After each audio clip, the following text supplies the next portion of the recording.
right, good evening. Welcome, everybody. We're going to call to order the Tuesday, June 18th meeting of the Corte Madera Town Council. Can we have a roll call, please? Councilmember Casissa. Here.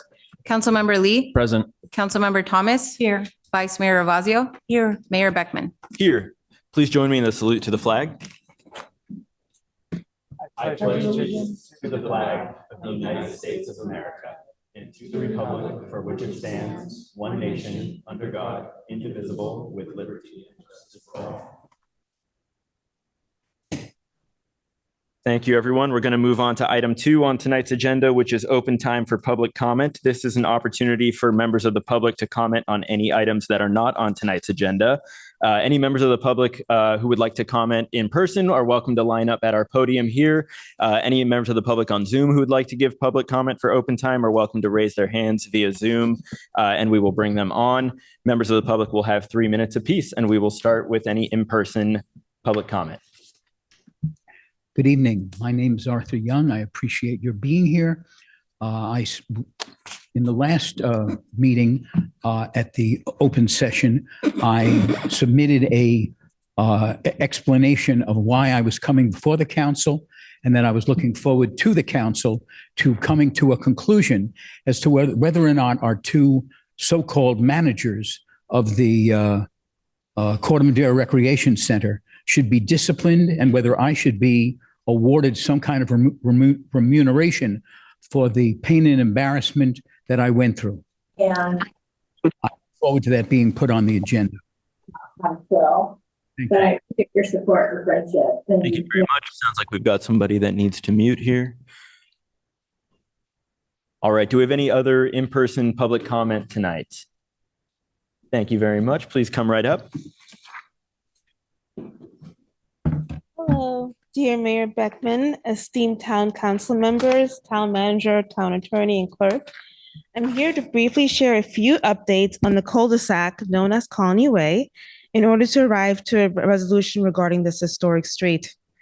I wanted to bring to light 2 new pieces of evidence, of which I have a copy of partial documentation here.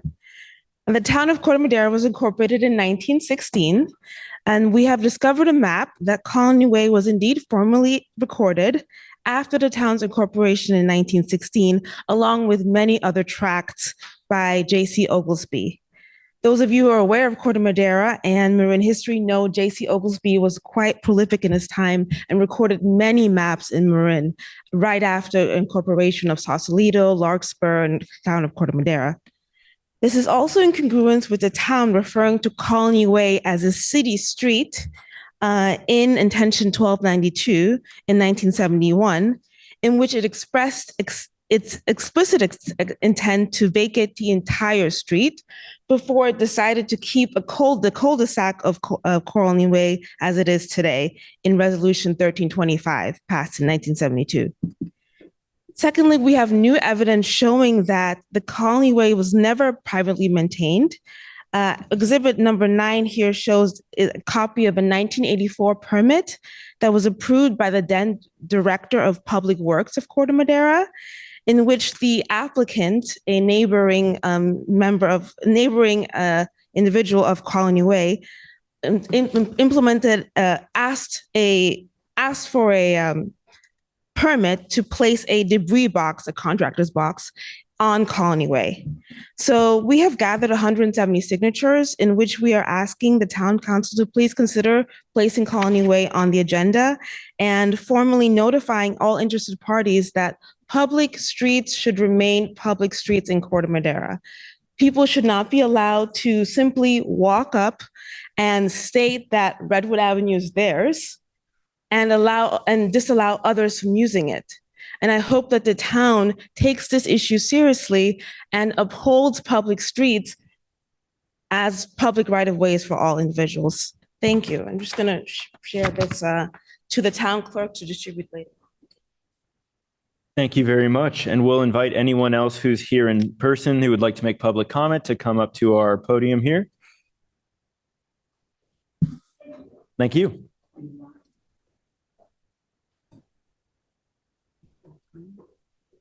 Well, I'm here to object to the nearly 300% increase in sewer tax.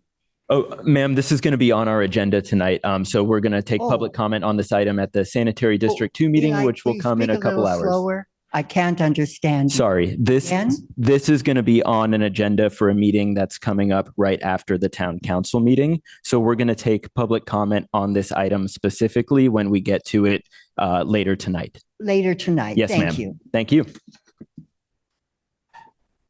Would anybody else like to make public comment on items that are not on our agenda tonight? Right, and seeing none in person, Lorena, do we have any hands up for public open time on Zoom? We do not have hands raised on Zoom or emailed public comment for open time. Okay, thank you. So seeing no further public comment, we're going to close open time and move on to tonight's presentations. We're going to start with item 3A, which is a presentation of commendation to Julie Kritzberger for service to Corte Madera in commemoration of achieving the milestone of 30 years as Executive Director of the Corte Madera Chamber of Commerce. So we have a proclamation here that we would like to offer Julie to honor her, and I'm going to read it into the record, if I may.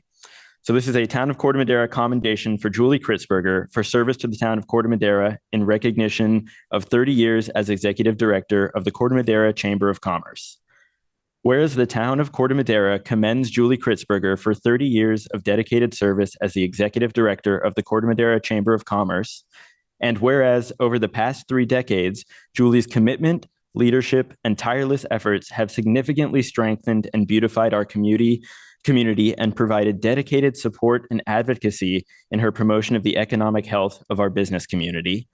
And whereas some of Julie's remarkable contributions include unwavering support for and leadership of the town's beautification committee and its many programs, including the Hanging Baskets and Oktoberfest, her initiative in organizing and executing the many chamber events and mixers, and the spectacular annual 4th of July parade and festival, which fosters community spirit and brings our residents together in joyous celebration. And whereas Julie's contributions to age-friendly Corte Madera, particularly through her crafting classes, have enriched the lives of many in our community by fostering connections and lifelong learning across generations. And whereas, during the challenging times of the COVID-19 pandemic, Julie implemented innovative measures to keep businesses afloat, and her role as a liaison for business support was pivotal in providing much-needed assistance and resources to our local businesses, ensuring their resilience during unprecedented times. Now, therefore, the Town Council of the Town of Corte Madera does hereby commend Julie Kritzberger and expresses its profound thanks and appreciation for her significant and invaluable contributions to the Town of Corte Madera. Julie's passion and dedication have left an indelible mark on Corte Madera. Her leadership has been instrumental in shaping a vibrant, supportive, and cohesive community. On this milestone of 30 years of service, we extend our deepest gratitude and heartfelt congratulations. We look forward to many more years of your exemplary guidance and contributions.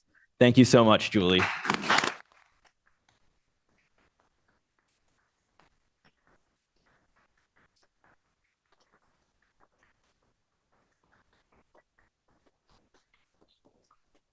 So, Julie, I'm going to invite you to come up here and receive your proclamation. And I'd also want to open it up for council members and any members of staff who would like to just share some words of appreciation, because I know that we've all had the privilege of working with you.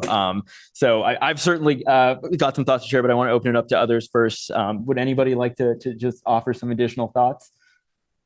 Well, Julie has been the person who makes everybody else look good, because she works in the background tirelessly, and the people who are sort of, out there running things, they look good, but Julie's usually the one behind it doing all the heavy lifting. And I mean, physical heavy lifting. I mean, she actually lifts boxes and moves stuff into trucks and does the heavy lifting. And it's been since the beautification committee was first founded. I mean, I think it was 32 years ago, and Julie's been there all along. So Julie is the beautification committee in Corte Madera.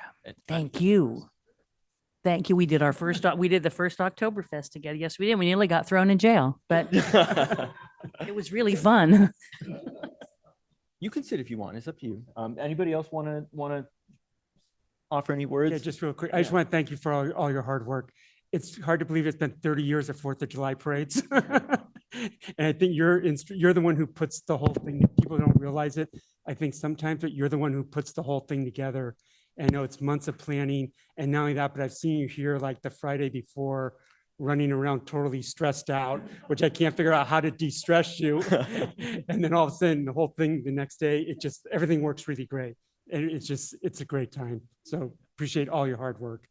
Yeah, I mean, Julie, you are a superhero. We are so lucky to have you. It feels like you make 4th of July happen in Corte Madera, and that is, I think, for a lot of us, kind of the most fun, most exciting event of the year. And you are really pivotal in making that happen. And I will also say that having gotten to work with you as the town's liaison to the Chamber of Commerce for a couple of years, and also just working together, visiting local businesses, the work that you do in advocating for and strengthening our business community is so important.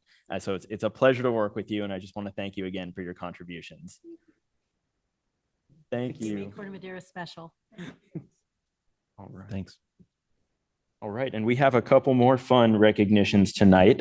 So item 3B on our agenda here is the presentation of the Corte Madera Citizen of the Year and Business Citizen of the Year awards.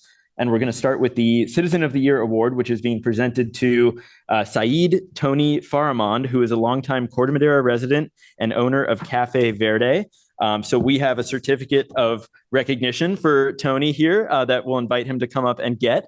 And I know that our vice mayor here has some words of appreciation to share.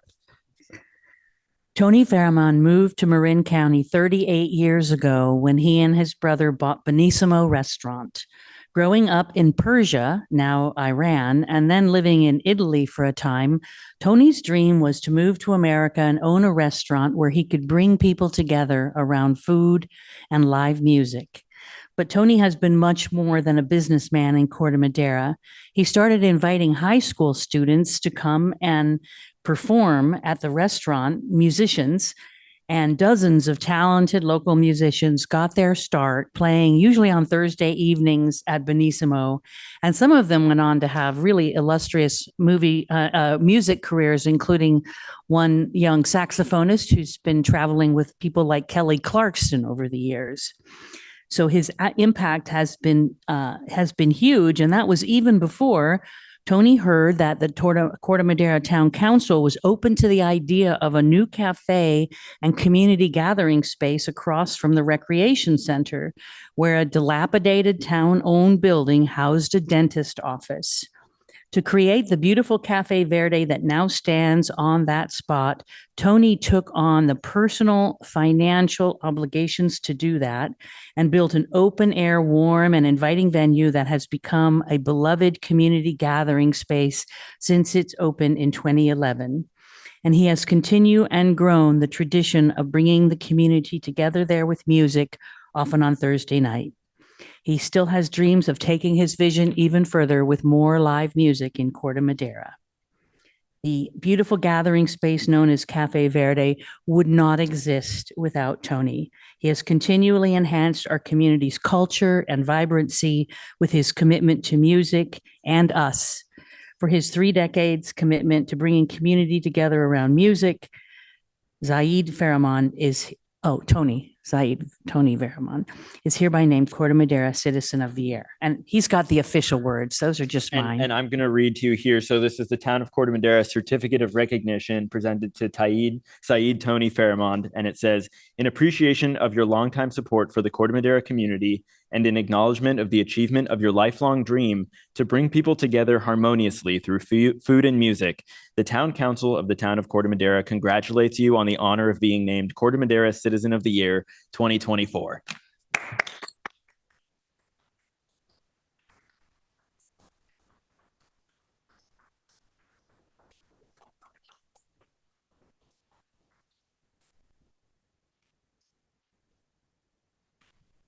Thank you. All right. And we have one more recognition here tonight. And this is a certificate of recognition presented to Paige Zeigler, who is the marketing and promotions manager at Marin Luxury Cars and Polestar. In appreciation of your longtime support for the Corte Madera community, the Town Council of the Town of Corte Madera congratulates you on the honor of being named Corte Madera Business Citizen of the Year 2024 by the Corte Madera Chamber of Commerce. And so first of all, congratulations. I also just wanted to share some additional words about Paige and some of the incredible work that she's done, leadership in our community. She's a past president of the Corte Madera Chamber of Commerce. She helped coordinate the first Lions Club car show, which was a hugely successful event and has gone on to become an annual event. And we're seeing more turnout every year. So really incredible work there. She helped organize the Women in Business Conference at Polestar recently, which was another really successful event and saw a fantastic turnout. We had great speakers. I talked with multiple attendees who really loved it and found it incredibly enriching. And she's also served on several committees for the Chamber of Commerce and the nonprofit. So Paige, we're so lucky to have you in our community, and I'd love to invite you up here to come and get this certificate.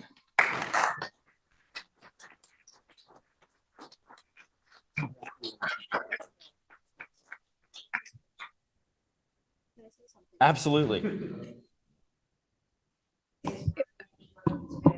If you could, Let's get a mic for her. Would you mind going to the podium, actually? They're a little wide. My job is marketing and promotions manager, which means I introduce people to products, places, and organizations within the community. And this is my favorite place to do it.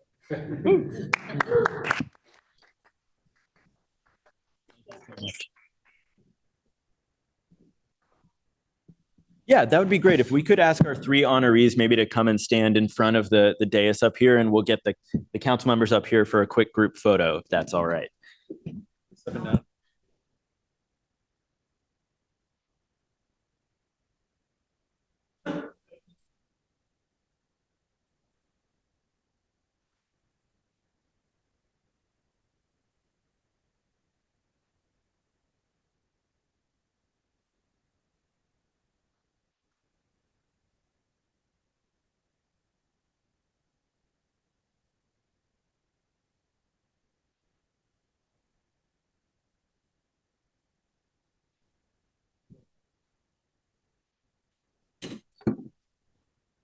All right, we're going to move on here. Item 4 on tonight's agenda is the consent calendar. These are items that are routine or do not require, have been previously discussed and do not require further discussion. Any member of the public or council may pull a consent calendar item for discussion. We are going to pull, for starters, item 4E, which is appointing members to the Bicycle Pedestrian Advisory Committee. I understand we have a recusal on that. We're also going Mayor to... Beckman, sorry, just a slight clarification there. It's Yes, actually 4L is the appointment to the BPAC. Oh, I'm sorry. That's a different B. Okay, excuse me. We are not pulling item 4E unless somebody requests us to. We are pulling item 4L, which is appointing members to the Bicycle Pedestrian Advisory Committee, because we have a recusal there. And we're also pulling item 4K, which is appointing members to the Flood Control Board as requested by members of the public. And just another addendum there, we're going to pull 4K A1, just so we don't pull the entirety of that item, which is appointments to many boards. Oh, perfect. Okay. Specific to the flood board. Thank you very much. Okay, so with that, we're going to start by asking if any council members would like to pull any additional items from the consent calendar. Not seeing any. Would any members of the public in person like to pull any additional items from our consent calendar? Not seeing any. And if any members of the public on Zoom would like to pull an item from the consent calendar, please go ahead and raise your hand via Zoom. Lorena, are we seeing any hands go up? no hands raised via Zoom. Okay, sounds good. So we're gonna next take public comment on the consent calendar items that are not being pulled. So that is 4A through, well, okay, here we go. 4A through J and then 4M. So if any members of the public here in person would like to make public comment on any of these consent calendar items, please head to the podium. Not seeing any. If any members of the public on Zoom would like to make public comment on any of these items, please go ahead and raise your hand via Zoom. No hands raised via Zoom or via email. Okay, so we will take a motion from the council to move all of the consent items that have not been pulled, which is all of the consent items barring 4K and 4L. Motion to approve. Excuse me, barring 4K, A1, and 4L. This is advanced. Algebra. I'll second it. Councilmember Casissa? Yes. Councilmember Lee? Yes. Councilmember Thomas? Yes. Vice Mayor Ravazio? Yes. Mayor Beckman? Yes. Thank you. The motion carries. Great. Thank you very much. So we're going to turn now to item 4K A1, which is in regards to appointing Nathan Blumgren and Sashi Itagaki to the Flood Control Board. I'm going to ask staff if they want to make any sort of oral presentation first, then we'll open it up for public comment and then bring it back to the council for discussion and a possible motion. Okay, thank you, Mayor. So since my time in Corte Madera, and even over several years before I started working here, the town clerk for the town has been following the same recruitment process, which is we publish a public notice opening the recruitment period, and that happens in March. We advertise the recruitment through the various channels that are available, which today are Nextdoor, Facebook, the newsletter, the website, and mainly the homepage of the website. Then the recruitment period always includes a deadline to apply for a seat with a term that's set to expire. With a deadline to apply for a seat with a term that is set to expire at the end of the fiscal year. So after the recruitment period closes, we schedule interviews with the council, and that's normally mid-May or June. And we've had different ways of having council make those appointments, but council always makes them. The purpose of the recruitment process is to make it fair for all electors to apply to be considered for a seat that has an expiring term coming up at the end of the fiscal year. And fairness is the reason we set a deadline to apply during the recruitment period. This is similar to the process electors follow when running for office. There's a filing period with deadlines and such.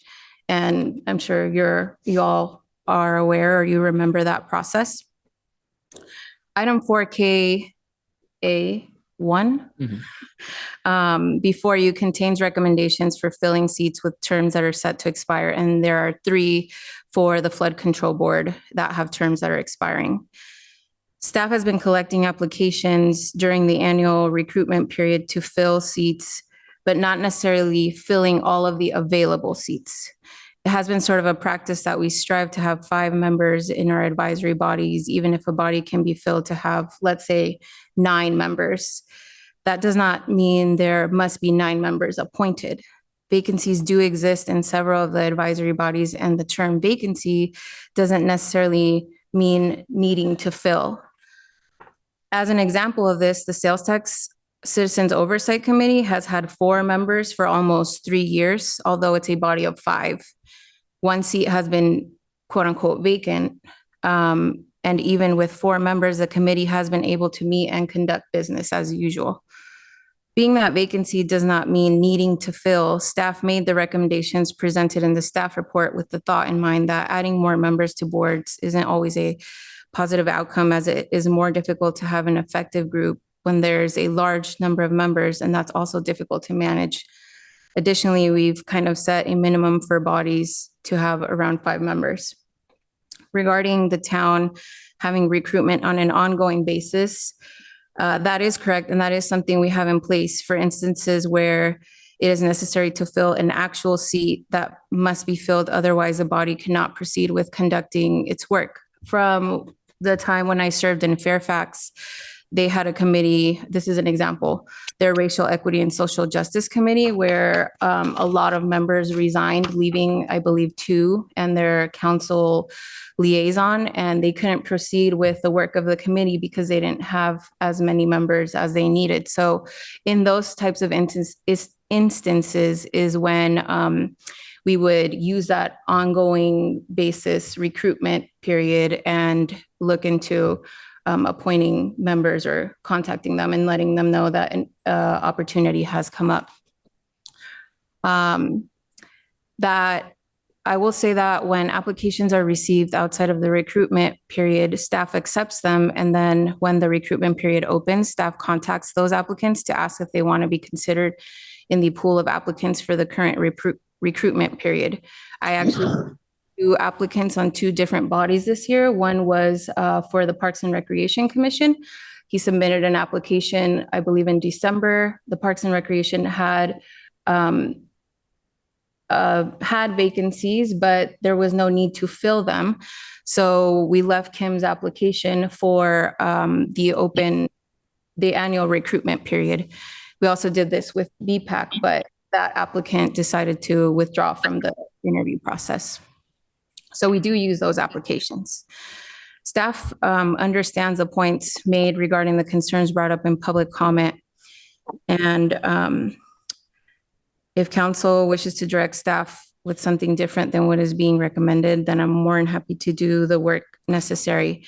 But I will say that in instances where an application was received for consideration in the annual appointment process, the one that we received comments on, it was excluded as a recommendation because it was received 6 weeks after the annual recruitment period had closed. And we do have enough applications where we don't need to fill all of the seats, and the flood control board can move on and conduct its work as directed by council. I'm happy to answer any questions on that. I did write everything ahead because I wanted to be prepared. Sorry. No worries. Thanks, Lorena. So any questions from council members before we open this up for public comment? I would just add. Oh, sorry. Go ahead, Adam. If I may just be brief and just say, these are helpful to sort of have circumstances arise where we sort of reflect and sort of do some self-evaluation on our own processes and procedures. And so I think that's been helpful to sort of have Lorena walk through how we do things, how we can improve going forward. And we certainly look forward to doing that as we go into next year in the recruitment period. Great. Thank you, Adam. Just one quick question. Yeah, Is go it ahead. the process that Lorena mentioned, is that documented somewhere? Lorena, why don't you answer that? What do you mean by documented? Is it like in a policy statement, or if somebody sat there saying, what's the process? Is there something we give them showing this is what the process is? Not that I am aware of. I just basically looked at and spoke to the clerk, and we looked at when everything was done going back to several years. And even before Rebecca started, she said that was the process that was followed, and we've just continued it. There isn't like a document that says step by step what the process is, which is why we have flexibility when it comes to things like where we advertise it, how long we advertise it for, how many times we want to notify people about the recruitment process and things like that. There's flexibility around that. Okay, thanks. The council, good evening, Mayor Beckman, honorable council members. The council rules, rule number 9, describes appointments to town boards and commissions, and it does set forth the process about how we advertise openings and how we publicize the notice on the website, the weekly newsletter, and all outreach platforms, and the Marin Independent Journal. It says we'll conduct interviews at a special meeting before a regular council meeting on either the first or third Tuesday of the month, May or June, and that the appointments will commence on July 1st. So that the appointees can make the first meetings of the fiscal year. So we do actually have the process on the Okay. rules. It sounds like we're following that process, correct? That is correct. Okay. Any other questions from council members before we open this up for public comment? I'm not seeing any, so we're going to open this item up for public comment. Any members of the public here in person who'd like to comment on item 4KA1, which is appointments to the Flood Control Board, please come on up to our podium here. And if you're on Zoom and would like to comment, please go ahead and raise your hand, and we'll get to Zoom comments as soon as we finish in-person comments. And with that, we will invite our first commenter to begin. Thank you. Thank you, Town Council and staff, for the opportunity to speak before you this evening. My name is Sally Aaron, and I live on Lagoon 1. Thank you for the opportunity to, sorry, I have my comments written. I appreciate the opportunity to comment on the agenda item related to the Flood Control Board Volunteer Advisory Committee. My name is Sally Aaron, and I live on Lagoon 1. For the past 2 years, I have been working with the residents of Lagoon One to understand concerns regarding the management and maintenance of Lagoon One, which is a key element of the storm drain and flood control system for Corte Madera. About 2 years ago, residents of Lagoon One became aware of the work to update the storm drain master plan for the city of Corte Madera. Town staff communicated to residents that no work related to sedimentation buildup would be considered until the completion of this plan. A draft storm drain master plan has now been completed. However, there has been much angst, confusion, miscommunication, and lack of communication regarding the real concerns of Lagoon One residents. Historically, the lagoons have had representation on the flood control board. Given that strategic long-term decisions are being made with the forthcoming updates and the adoption of the storm drain master plan, lagoon residents are requesting a voice on this advisory board. I understand the desire to reduce the advisory committee from 7 seats to 5 seats, and I understand the desire to have an odd number versus even. I would like to state for the record that I was asked to submit my application. I had been monitoring that there was a vacancy. There was a vacancy up until very recently. I think actually when I submitted my application, I was asked to apply. The reason for the delay was that I had been trying to get other lagoon members to apply for the position. You can imagine it's hard to get people to volunteer. We had nobody step up, and so I have stepped up and I've submitted my application. I would hope that the council would consider having an additional voice to be a benefit, especially one at such a critical time where we're making long-term decisions. I think it would add geographical diversity and representation versus sticking with the formality or rule that seems like it actually hasn't been formally adopted by the town council. To my understanding, there is no official documentation that we are officially going down to only 5 members. On behalf of the lagoon residences, I respectfully request that the town council reconsider and retain the option of filling the 6th or 7th seat on the flood control board versus keeping it at only 5. Thank you. Thank you very much. And is there anyone else here in person tonight who would like to make public comment on this item? Please come on up to our podium. Thank you.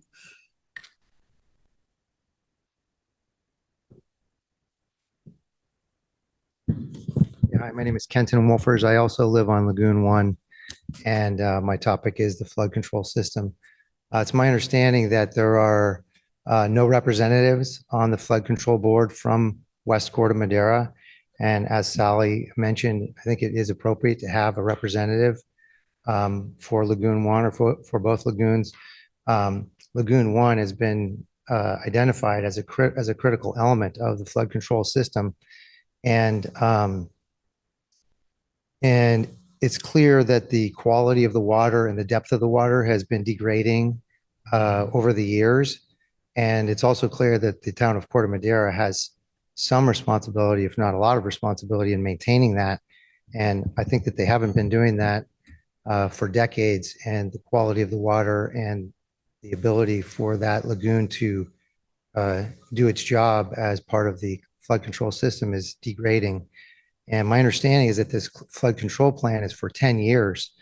They only review it every 10 years. And so I guess what I'm curious about is if in 10 years, the silt continues to build up, the water continues to be polluted, and it becomes such that it can't actually serve its role as a flood control, as part of the Corte Madera flood control system, which benefits all residents of Corte Madera, not just the people on the lagoon, but everybody. And all of the silt that's coming into the lagoon is from the people that are driving around, and everything is just pouring into that lagoon. My understanding is that the depth is, about 1/3 of what it was maybe when it was originally built. So I think Sally would be a great representative for us. She's been very proactive in communicating with people and understanding the issues. I applaud her, and I would highly recommend her to be included as part of the voice. I think it's important. There's also, there's no gender diversity. She would be the only woman, and I think that's important. So my request is that you review her application, or I don't know how many other applications there were, if it was just the same 2 people that were already on the board, or if there were a lot of other applicants. I don't know if that's public record or not, but my other ask is that the town of Corte Madera take responsibility and stop kicking the can down the road and do what needs to be done to maintain that critical component to our flood control system. Thanks so much. Thank you very much. Do we have anyone else in person tonight who would like to give public comment on this item? And seeing none, we'll turn to Zoom. Lorena, do we have any hands up on Zoom for public comment on this item? No hands raised on Zoom. And aside from all of the public comments that we received via email that have already been made available to the public, we don't have anything additional. Thank you. Does staff want to add any additional information before we open this up for council discussion? I would just note, with respect to the storm drain master plan, since that was discussed in one of the public comments, that actually, the next step with that is not going back to the flood board. We will be bringing that to the town council in its draft form. I think we're planning right now at an August meeting. So it will be a forum such as this where residents and members of the public can speak to that item and speak to any sort of concerns they have with as that storm drain master plan and how it's written. We are also working, I know staff, myself, RJ Suko, Public Works Director, Chris Good, are aware of some of the concerns that have been raised about this particular lagoon and how it's described and qualified in the storm drain master plan, and are going to be working on putting together some responses and have done some additional work to actually verify some of the information on Lagoon 1. And that we're trying to get out by the end of the month. So sort of like an FAQ style piece of information. And certainly we'll be able to work with residents who have concerns about that in the meantime until August. So I just want to offer that up as well. Great, thank you. And obviously, Mayor, if I may, just Yes, go ahead. as a point of clarification, we do have a woman who serves on the flood control board. That's Sachi Itagaki. And she is one of the incumbents who applied to be reappointed. Great, thank you. And another point of clarification I'll add is that I know that there's at least one resident on the flood control board who lives in West Corte Madera. There are two whose addresses I do not know. So I don't know if we have more than one, but thank you for adding that. And I'll just clarify that tonight's discussion is not about lagoon related projects. It is about appointments to the flood control board and what that process looks like. So we have heard from staff. We've heard from the public. We'll open this up now to council discussion. Does anybody have any thoughts they'd like to start us off with? And maybe I'll offer some framing comments, if I may. I think we kind of have two paths forward. I think one path forward here would be to say, we're just going to stick to the process. We've, if applications come in after the recruitment period, that's great. We're going to keep them on file if the applicants allow us, and either appoint them if a vacancy comes up that takes us below the minimum seat number, or if the applicant wishes, consider them at the next open enrollment. I think the other option that we have would be to say, given the kind of squishiness that exists in it sounds like our policy for actually how the appointments work is well documented in the council rules. So I appreciate that. I think there's some squishiness just inherent to the fact that there's a range in the number of seats that are allowed to be on these boards and commissions, which I think was a mistake because I think it puts us in these situations. But I think given that there's that kind of uncertainty there, that there's no set number, I think the other option that we could take is to say, we understand that recruitment is closed, but there are residents who have put their hands up post-recruitment and said they're interested. The board is above its minimum threshold for number of seats, but it is not at its maximum threshold for number of seats. So we could decide as a council, if we wanted to reopen recruitment and consider any additional applications that take us, up to the maximum number of seats. So I think that's the other path we have open. I'm open to hearing. I can see pros and cons to both. I'd like to hear what my colleagues up here think. The only other thing that I will add is just to make sure that we don't end up in this situation again in the future. I would love to see us make a written policy of setting the number of seats on all of our advisory boards and commissions at a definite number and not have this range, because I think that just introduces uncertainty that makes it confusing for the public, confusing for the council when we have these discussions. It sounds, I think there's already consensus that we think 5 is a good number so that we don't have quorum issues as we've seen on our larger boards and commissions. So that I would just add that as kind of context. But in terms of the two paths forward, I'd like to hear from my colleagues up here. Any thoughts? I'll jump in. So When I first look at any group of policies or rules that exist, I first look at the things that are well-defined. And what's well-defined in here is the recruitment period. So outside of anything else, there is a definite date that an application is to be filed when filling a position that has a definite date of when it's expiring and a definite date of when the next one begins. So I want to put that on the table first. I agree that we really need to have a specific number for our committees, because we also don't want, I guess what our founding fathers called factions. We want people to be involved, to actually be there to serve the entire community, not to look at a particular situation that affects them or their group. Even though representation there is important, it's important also to have a global community view of it. So and I understand having it open to not having when there's not a compelling reason to expand the group, to not expand the group. So in this case, I would say that the issues that I think that have the three things, I think, have a policy that defines the number of people for each group. But at this time, we don't have that. So I would default to the supremacy of the definite dates, the recruitment dates, and the dates during which the particular terms end and begin.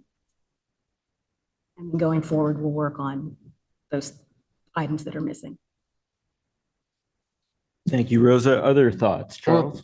So, right, we're making a policy for more than one board based on this one item, right? But so what I would caution is take the appointment to the mosquito vector board, right? That went unfilled for 4 years. And finally, in the middle of the year, someone signed up and we interviewed them as a special case, right? Just to understand, and have representation for the first time, right? And so really what this is about is also there are boards that are more coveted and there are applicants and not enough positions, right? So let's take the planning commission. There's only 5, right? I myself even got interviewed out and didn't get accepted the first time I did. And so that is a very different condition than one where you have the flexibility to allow others to join. But really, it's not a decision on the candidate or the positions being filled at all. The timing is about staff and staff resources in having to address these individual items. And will the board function as an advisory board still to the council and give the council wise advice? Or do we feel like, a geographic region should be represented, right? Or, and to your point, it is an interesting idea of geographic representation, because both on the planning commission and here, if you're geographically too close to something, we're not allowed to make decisions, right? But then on these advisory boards, they are closer to the actual item that are being discussed and the effects, how they can speak to their own personal and reflect up to the groups that have to think more globally about decisions for the town. So it's both, like for me, and I've talked about that with a few people as I've considered it, right? And because of that, it's very hard, because I do like the idea of, and do think that Lagoon One is a important geographic. I do wish that the timing had been better, because in that instance, it gives us less flexibility. I think we could open it up. so that's the question is, do we open it up, create more staff and then do this once, or do this as a policy whenever we want to open it up and get more candidates because they just come forward? Or is it really like moving forward? Do we want to set it where it's once a year, you make it, you don't, because like part of it is a situational. I've seen so many applicants over the years pull out because something comes up in their lives and they're like, oh yeah, I applied then, but now I don't want to, right? And they can always pull out, but you can't like put back in. And so the conditions change. It doesn't give us the flexibility to basically address dropped out candidates that can really affect outcomes of evaluation and stuff, right? So those are all the different things that I've seen and struggled with, the complications of these appointments, right? And so that's where sharing that with everyone else to help come up with a good policy would be advantageous. But that's where my mind's at right now. And I don't know if I missed it, but I don't think I heard your inclination in terms of how to handle this particular situation. I don't have one yet. Okay, thank you. Any thoughts down here? Yeah, more straightforward, I think, in some of these matters. I'm actually leaning towards, I want to say, the squiggly part that you mentioned. I think that I'm not looking at so much as like Lagoon One and all that. I'm looking at we have somebody who's willing to serve on an advisory board and serve in that capacity. And I think to sit there and say, hey, you're going to have to wait a whole year to see if there's a vacancy. By the time that year rolls around, I don't know if that person would still be interested. I think in this moment, they're interested. They probably got feedback from staff saying, hey, the application was too late and all that, but she still showed up tonight and she still had this item pulled off so that we could have this discussion. And actually, because of her, we're now going towards a potential policy decision on setting an exact number of members on boards and stuff like that. I'm not so much worried about the quorum issue because I think the same thing happened with Park and Rec. I think Park and Rec, when we added the youth commissioner, we have 8 on there. So the vote thing to me, as far as the vote thing, it's somewhat immaterial and it is advisory. So I think that comes into play also. So again, I'm leaning towards, I'm sorry, one other thing also is, to me, this is an exception. I don't like setting precedent and things where we're doing one thing and then we're going to have to keep doing it forward because we're saying precedent. Once we get it where we have a set number on the commissions and on boards, that's going to eliminate us having a squiggly, I like that word, squiggly room to play with. So again, I'm going more towards that. I don't know if we'd have to do an interview, how that would work, or if we just appoint. Again, that may be a topic in a couple of minutes, depending on how this goes, but I'm leaning towards that direction. Sure. And just as a matter of sort of fair process, I think we'd have to do an open recruitment again, right? And advertise townwide, right? As we do when we have normal open recruitments for anyone else that might want to put in an application and interview. Okay. Okay. I'm sorry. And I do realize that would involve more staff time, but I just think it is worth it and it's beneficial. Okay. Thank you, Pat. Well, I don't like to be a monkey wrench thrower, but I think there's a third option. First of all, I think it was not squiggly, but it was squishy, because I heard both words. And I think flexibility is really good. I don't think a small town like us should have a set limit of like 5 or 7 or whatever it would be. I think that the flexibility serves us well, and both in terms of numbers of members, and also when it comes to something like the flood board, which is not going to generate a stampede no matter how much you advertise it. I think the deadlines of applications, we should be flexible on those things. So it's just so hard to recruit. And here you've got somebody who's interested, committed enough to come here and get it off the ballot, and to get it off the consent calendar. And you've also got a reputable resident of the community here supporting this applicant. I think we should save the staff a lot of time because they're so overwhelmed that we should just go ahead and accept this application and add her to the flood board tonight. Can we do that? I don't know that that's allowed. It's not that the council could choose and make that choice to skip a recruitment process. Obviously, I think that you outlined the reasons why maybe that it should be considered more seriously, just in terms of perhaps there were other applicants who were past the deadline and chose not to apply because they realized the deadline had already passed. And so it just raises that question, but at the end of the day, the town council can choose how it wishes to approach that issue. Okay. And you want to, I mean, is there anything? And if I could say, doing that would encourage others who might have missed it for some reason to say, wow, next time I'm going to go ahead and put my application in, even if it's late. So I think that sort of thing goes both ways. And I'll turn it over to Amy if you have something to add regarding the actual rules around this. Well, I think that council would need to vote to suspend the rule in order to move forward and do that, because you do have a rule defining this, but council on a majority vote can suspend the rules. Can we do that in one motion? That we suspend the rules and hereby appoint this candidate? Yes, you can. I so move. Okay, I'm just going to. Am I allowed to do that right now? Yeah, I think you can make a motion anytime, but I will share. I am not comfortable suspending the rules in the case in light of a particular application for a particular board. I think that's not fair to other members of the public who may also want to put their hands up to serve on the flood control board if we open up a second recruitment.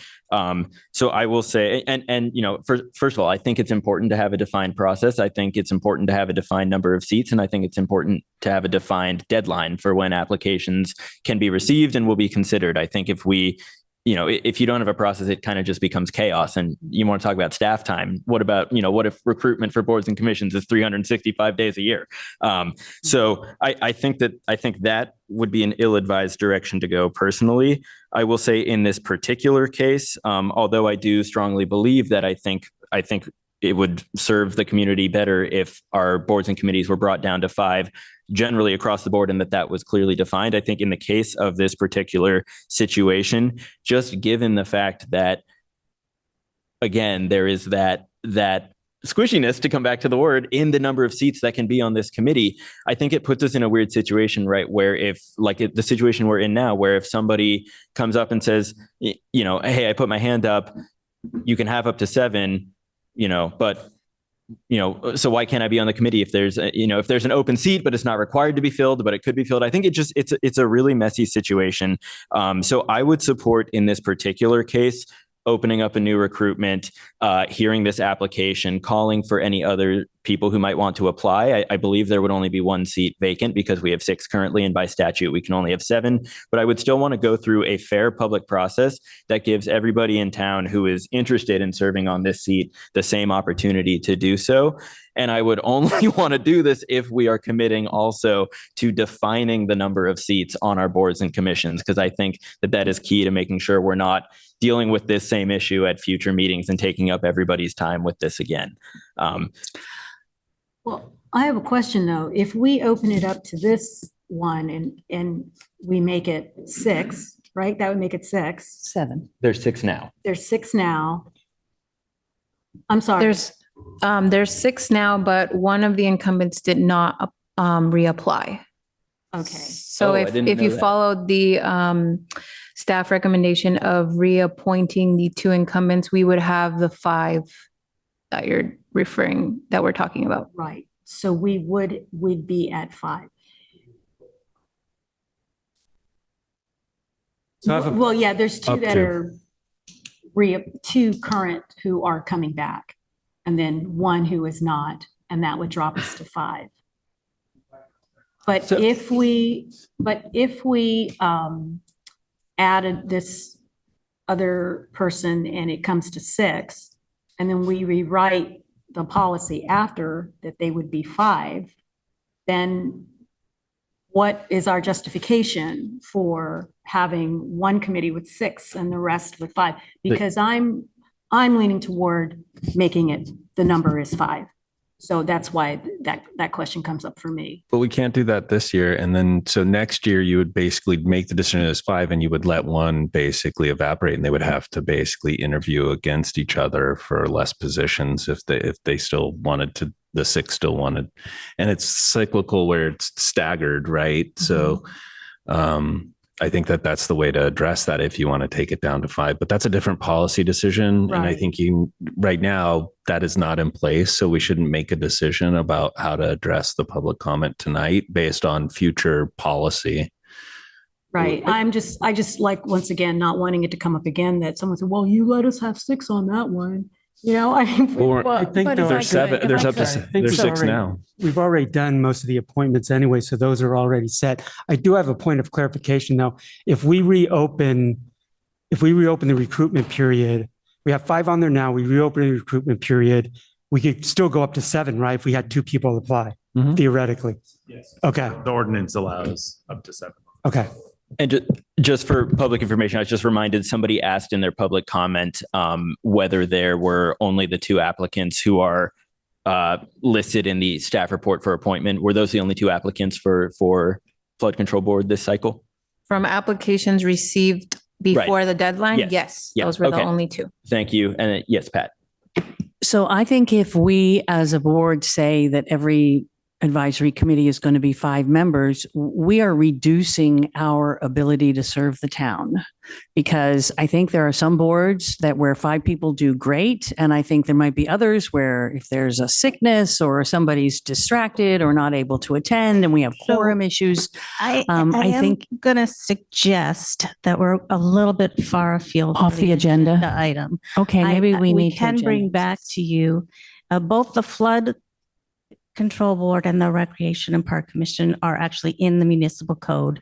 So we could make changes to that by ordinance, and we could bring to you in a future meeting proposals for changing the membership requirements. And there are ways we can draft it if you exceed the membership right now, but desire in the future to reduce it down. So we can bring that to council on a future agenda to really have a robust discussion about what membership is best. But today is simply the appointment of members to the planning commission. So I think flood board, sorry. So the options are to go ahead and make the appointments. You could continue the item. You could ask staff to open up the recruitment, or you could appoint as many candidates as you want. So I now have a feeling about, I think in hearing everything, I think in this instance, opening it up again, I think part of it is the interview process is really valuable, not just for us to understand what candidates we are, because even if there is an open position in the interviews, if we choose that they're not appropriate, we can say no, right? So that's our purview. But then also, I think the way that the questions are worded understands the more world view of how they're coming at it and whether that's appropriate. And we need to vet that as a council and accept that that's who we want to advise us. Right. And so as long as that's free and open to anyone up to 7, right. In this instance, I feel like it's comfortable, especially because I think there's renewed interest in it because of this new report that's come out this year. And so I don't know what the timing was on that or anything else, and I don't want to get into it, but it just makes it so that we have a robust group of people that are interested on that topic to inform us as we start making decisions moving forward. So that's where I feel. And if I could, through the mayor, I agree with that approach. If we, as long as we make the recruitment period quite short, we know we have a candidate. So I think put it out there, give them a couple of weeks, and in July, we bring it back. There's just no reason to deliberate long and hard about whether we accept somebody who really wants to make a contribution. And I don't know you. I'm not, lobbying for you, but the fact that you are on the lagoon, which is a flood thing, and you obviously have some knowledge. To me, look what we just went through on the planning commission. We really didn't have enough applicants. And if we limit the number to 5, we're going to find ourselves in positions where, there's a really great candidate that we have to say no to. And I just think it hamstrings us to take away our options. Yeah, let me try this. So I'm going to make a motion that we go ahead and reappoint the two incumbents, and that we reopen the recruitment period, but make it I don't know what the usual period is, but we kind of shorten the period up And I'll leave that decision up to staff. And that's for two open positions. It could be up to 2, which would be up to, because that's what it is for now, up to 7. So it could be potential for 2. The other 2 incumbents if they won't have to interview against new candidates. If we do have that ability. Yeah, The motion included The motion- appointing the 2 incumbents Yeah, that correct. had reapplied. Renaming the, Right. re-upping the two. so the motion is to appoint the 2 incumbents and reopen the recruitment period for a shortened period. Do we need to determine what that period is now and whether, or is that just a staff thing? Typically, we open it in the beginning of March and close it at the end of April. So that's almost 2 whole months. But if you'd like to have interviews scheduled for the second meeting in July, then I can start on that this week and have something out so that we close out the recruitment period maybe a week and a half before the July meeting. What's our agenda look like for July? I think to me that works because we're not meeting July 2nd anyway, right? Correct. Our first meeting in July. So I think it aligns and it tees up and it makes sense. Okay, I have one more question. So I know that at the end of the applications, it asks if you're not chosen for this position, would you like to be considered for others? Is that how that's worded? It's whether or not you would let us keep your application on file for future appointments, not Right. for a different assignment. You can Correct. define whether it's that board or Well, other boards. I'm asking Lorena. Sorry. So the application right now says, if you're not selected at this time, may we keep your application on file for future consideration? And I've been taking that as keeping it on file for the same body that they're applying for. Body. Correct. Okay. Just wondering. So do we have any of those around for flood? That would like to keep their application, not at this time. Okay. I'm just trying to figure out how to make it fair. You know, 'cause I just think that if the original people had 2 months to consider and the other people are now going to have what, 3 weeks? I don't know. So, yeah, but I'll stop with my questions. Yeah, I'm happy to second the motion, but I share Rose's concern. I just would like staff to be thoughtful, as you always are in designing the process, just to make sure that this is something that we're not, I don't want any member of the public to feel like we're opening this up so that one person can get on the board. I want everyone to feel like they have a fair shot to apply. Understood. And I will say, the flood board doesn't meet every month, even though they are scheduled. And I could check with RJ, but I don't believe they're actually scheduled to have a meeting in July. So that may also Correct. help with the process that. The next meeting for the Flood Control Board is August 12th. However, we're canceling the August meeting for the town council. The first meeting, yeah. Yeah. Okay, great. Well, we have a motion to reappoint the 2 incumbents as suggested in the staff report and to direct staff to reopen an application recruitment period for the Flood Control Board. We have a motion and a second. There was something about a shortened application period so that we definitely don't exclude anybody. Sure, I'm going to That can leave. be on I'm going to there. leave Okay. the actual implementation wording. to staff. Councilmember Casissa. Yes. Councilmember Lee. Yes. Councilmember Thomas. Yes. Vice Mayor Ravazio. Yes. Mayor Beckman. Yes. Thank you. The motion carries. Great, thank you. So that was item 4KA1. We're going to move on now to item 4L, which is related to appointing 2 incumbents who were applied unopposed to the Bicycle Pedestrian Advisory Committee. I understand we have a recusal. Is that correct? Yes, I will recuse myself since my husband is one of the applicants. Okay, thank you. I don't know that we need a staff report on this item since I don't think it's been. Yeah, it's on consent. Okay, great. So are there any questions or comments from council members on this item? So we'll open up this item for public comment. Would any members of the public here in person tonight like to comment on this item? And I'm not seeing any. Would anybody, if you're on Zoom and would like to comment on this item, please go ahead and raise your hand and we'll bring you on here to comment. We don't have any hands raised or and also did not receive public comment related to that item. Thank you. So we'll bring item 4L back to council for a motion. I'll go and make a motion to approve consent item 4L. Second. Councilmember Casissa? Yes. Councilmember Lee? Yes. Councilmember Thomas? Yes. Vice Mayor Ravazio? Recused. Correct, sorry. Mayor Beckman? Yes. Thank you. The motion carries. Thank you. All right, guys, we made it through the most complex consent calendar of all time. All right, so we're going to move on to our public hearings. Tonight, our first public hearing is item 5A, which is consideration and possible adoption of a resolution approving an increase in the refuse collection rates by 7.39%. And we're going to take a presentation from our staff. Thank you, Mayor Beckman. Good evening, council members.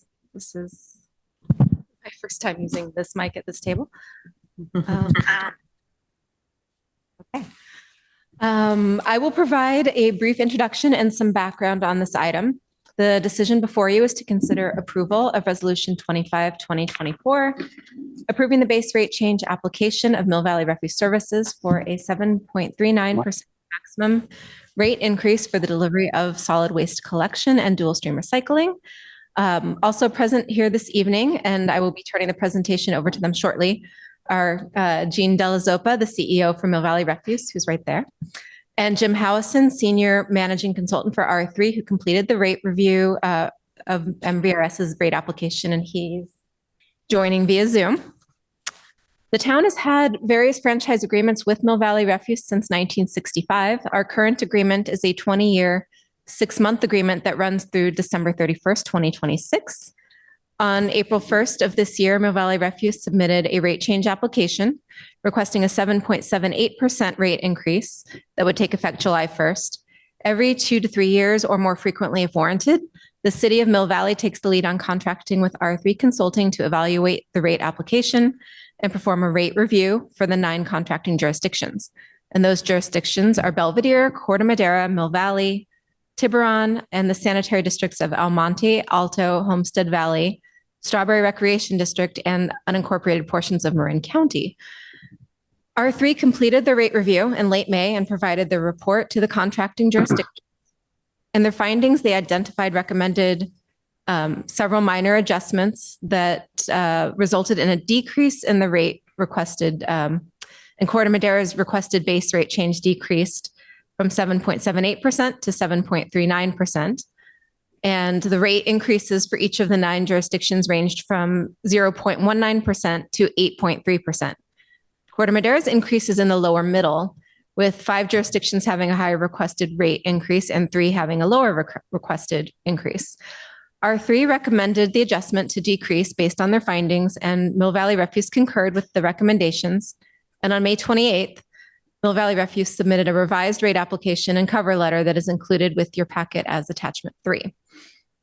Again, the rate increase would total 7.39%, and the corresponding rate tables included as Exhibit A to the resolution show that for residential curbside service customers, the requested rate increase would result in a $3.49 per month increase for a total of $50.66 per month for residential curbside customers who used 32-gallon can service.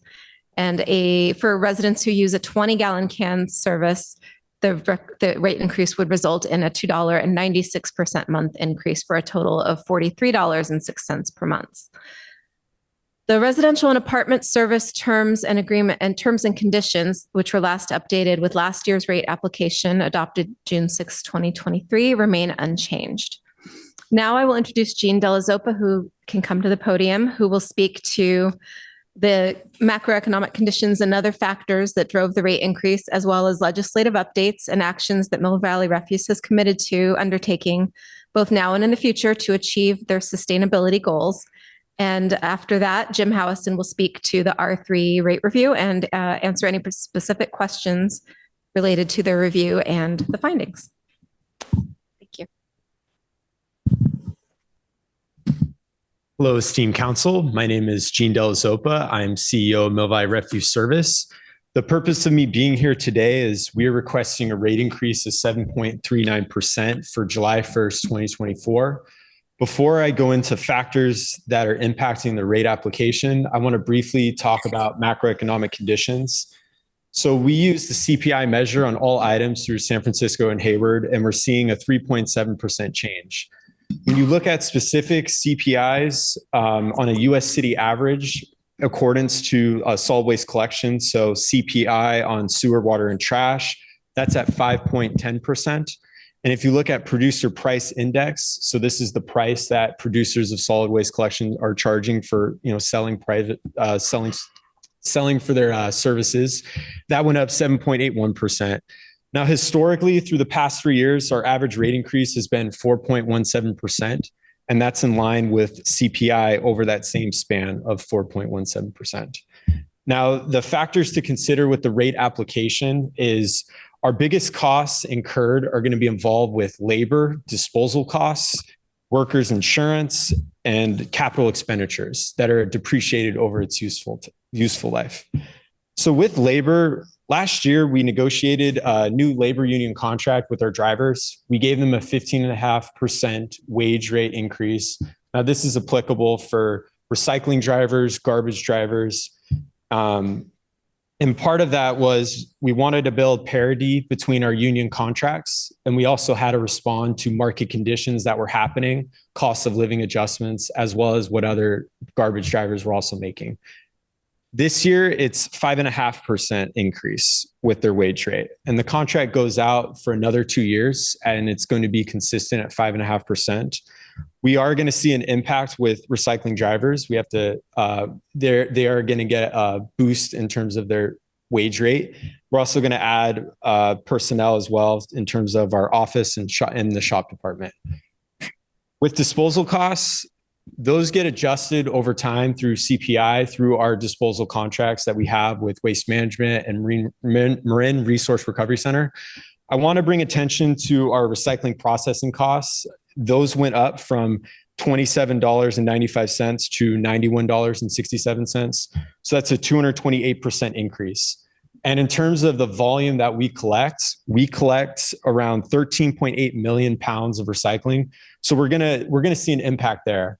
And we value our relationship with Marin Resource Recovery Center. We still work with them closely in terms of addressing contamination, accepted materials, and it's important for us to also be associated with the recycling program that helps us remain sustainable and most importantly effective. In terms of insurance, we are seeing an increase there. So we had increase in injuries. Some of those were work-related and non-work related. However, we did see a decrease in overall accidents. And part of that was we've invested in lytics cameras. So they're, think of them as like AI cameras that in the cab and outside the cab. And part of that is helps enforce, safe driving habits. So we saw a 27% decrease in accidents there. In addition, we also have a full-time safety lead. And part of that was, we want to ensure safe work habits. And there's just a lot of regulation involved with OSHA. And then also just in terms of training new employees, making sure that they do the job safe and effective. In terms of capital expenditures, we're scheduled to buy 3 new trucks. So we're going to see an increase there with depreciation. In addition, we also have to purchase tippers and containers. Part of that is we're required as well to have containers that are SB 1383 compliant with the proper labeling. In addition, we have to replace our fleet due to CARB's legislative requirements with operating a fleet.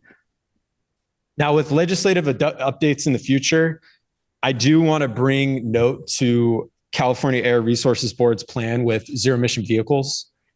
So with zero emission vehicles, we're required to transition our fleet from diesel to zero emission vehicles.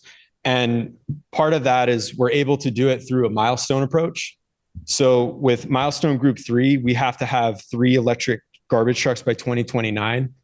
And the main challenges with zero emission vehicles, it's going to be requiring a lot of infrastructure, ensuring that we have the right charging in place.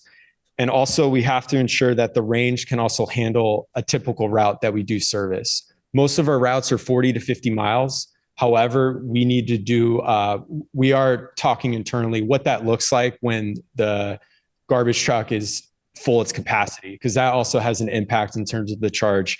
In addition, we also have to ensure that the routes can handle the weight in the most efficient way, because there is payload loss concerns involving with zero emission vehicles. Overall, we very value our relationship with the city of Corte Madera, and we look forward to continuing aligning sustainability and environmental goals. And we still take environmental stewardship very serious. So in terms of any questions, I'd be more than happy to answer any. So thank you so much. Thank you, Gene. I guess we can pause the presentations here and see if there are any questions for Gene. We'll also take presentations at the end of the entire presentation. So those 3 trucks, you spoke about the future by 2029. The 3, are you going to try to electrify at this time, or do you feel like the infrastructure, like the support isn't quite there to commit? And will the timeline and expiration of those trucks fall into your phased approach? Yeah, that's an excellent question. So the 3 trucks we're purchasing now, they're going to be diesel. In the future, though, there is another milestone group too. That's not related to garbage trucks, but we do have to get, think of an electric flatbed, an electric pickup truck. Part of when I went to Waste Expo, what I've learned is a lot of people want to transition to zero emission vehicles. When they did kind of a survey, 70% was like, yeah, we want to do it. It needs to be economically feasible, and it needs to be done with a lot of diligence and care in terms of ensuring that the infrastructure place is there. And in terms of charging infrastructure, we did a lot of research on what our capacity can hold in terms of solar energy. We've looked at Carl Moyer grant. We've also looked at California's HFIT program. And we've also talked a lot of internally with other haulers and private companies to see what they think. I am bullish on, electric garbage trucks, but also hydrogen trucks. So that technology is emerging as well. So part of our stance is we have to be open to all these emerging technologies and ensure that we have the right plan, and it's going to require working with cities as well. So yeah, thank you. Do you haul grease? Can you do biodiesel? It's a good question. I'll get back to you on that one. Any other questions for Gene? Yeah, go ahead. Different topic. On the rates, do you discount or do you have any programs for low income people? That's an excellent question. So we do have discounted rates in terms of affordability. I believe it's a 20% discount on the base rate.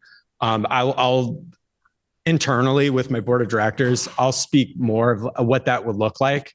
I'm not aware of, in terms of, sorry, I just remembered. We do have a PGE Cares program where we essentially we have them fill out a form, and then we subsidize the cost of their garbage collection. So we do. In terms of bigger scale projects, and say it's like a multifamily with affordable housing, we also do that as well. Okay. I guess you wouldn't happen to know how many people in Corte Madera are taking advantage of that program, or how you publicize that program to residents in Corte Madera? I have that data, and I can get it back to you. Okay, thanks. I appreciate it. Awesome. Any other questions for Gene at this time? Okay, thank you, Gene. Thanks, guys.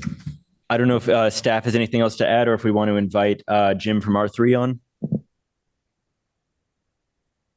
Hi, my name's Jim Howison with R3 Consulting. And just to give you a brief overview of what our role is in this process is, we're actually a third-party review, and we do a verification of Mill Valley's application. And what that actually includes is the mathematical accuracy of the application, making sure the application is adhering to past practices, conformance with requirements for allowable and non-allowable costs, and that's basically what drives the profit margin for Mill Valley Refuse. Whether the projections provided by Mill Valley tie to their financial records, and also we do tests and estimates to determine the reasonableness of their revenue and expense projections in the application. As noted earlier in the discussion, the adjustments were minimal. Mill Valley Refuse agreed with them. And I just want to thank Gene and Jennifer, who I don't believe is there, for their help and coordination in completing this application. But I'm open for questions if you have any. Great, thank you very much. Did we have any other information from staff, or should I open it up to council questions now? All right, we will take questions from council members for staff. Any other questions for Gene or questions for R3? Just one quick question for Artie. Sorry, the bottom line is whatever Mill Valley Refuse documentation wise submitted to you, you basically verified their documentation, right? And all the numbers that supports the increase. Yes, that's correct. And as I mentioned, what we do is we review the application, and then we always submit a series of questions for proof of certain expenses. And like I've always said, Mill Valley has always been very cooperative in that area. Thanks. And then, I'm sorry, we're open question. Okay. And then just for Amy, we're contractually obligated, right, on the rate applications, as long as they're meeting the criteria like R3, the study and all that. The contract, the franchise agreement provides that Mill Valley Refuse is entitled to a fair rate of return, and the contract kind of spells out what that is. And so the process, as explained, is they submit the rates. They're reviewed by a third-party reviewer. It allows plus 10% of allowable costs. So we are bound by the agreement, which expires in 2026. Thanks. I just have one question. You mentioned a 228% increase in recycling. Can you just real quickly tell me why that happened or what's going on there? Thank you. So part of the increase, it's mainly driven by commodity prices. So with recycling commodity prices, they're very volatile. So if the market for paper is considered weak, or OCC, or different types of plastic, if they're struggling to find a market for it, there's going to be more costs that are incurred. In addition, there could be also additional investments that the MRF is going through in terms of processing more material.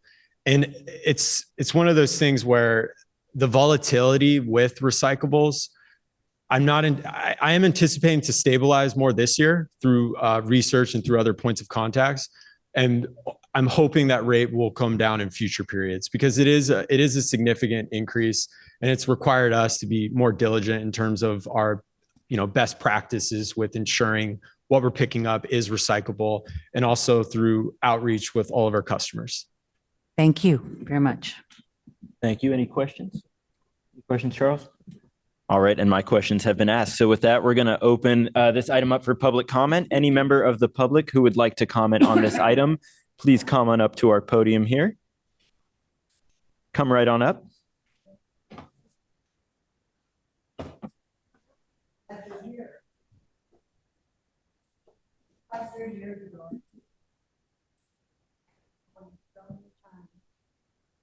Wrong and come back. And speak into the microphone, please. We've got folks on Zoom who are watching.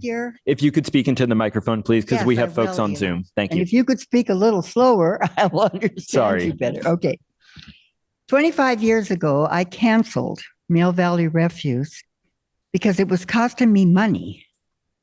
I travel a lot, am gone, so I have a property manager, and Mill Valley Refuse did not pick up my trash.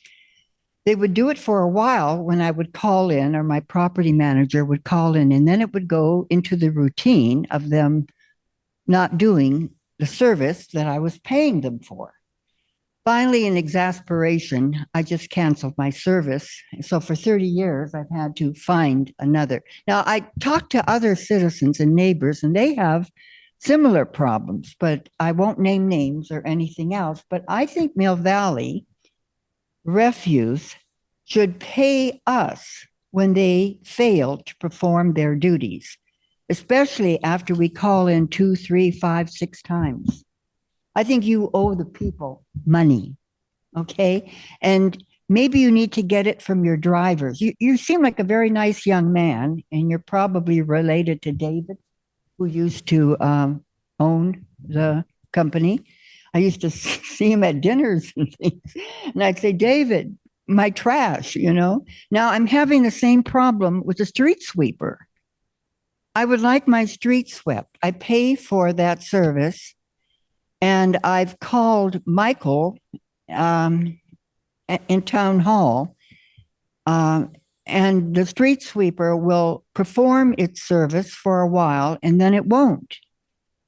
So there should be some penalty, I feel, because I'm having to pay a property manager who's charging me $25 every time Mill Valley does not perform its services. And I don't mean to be harsh. I just don't know any way to handle this unless the town is willing to give me a remittance and I'll hire my own street sweeper or somebody to clean the street. But I would like the service that I'm paying for. So please talk to your drivers and say you're going to dock them if they fail to come down to the end of South Salito Street and do the duty. Thank you very much. I don't mean to sound harsh. I just am exasperated at the end of my wit and would like to see this problem corrected for all citizens. Thank you. Thank you very much.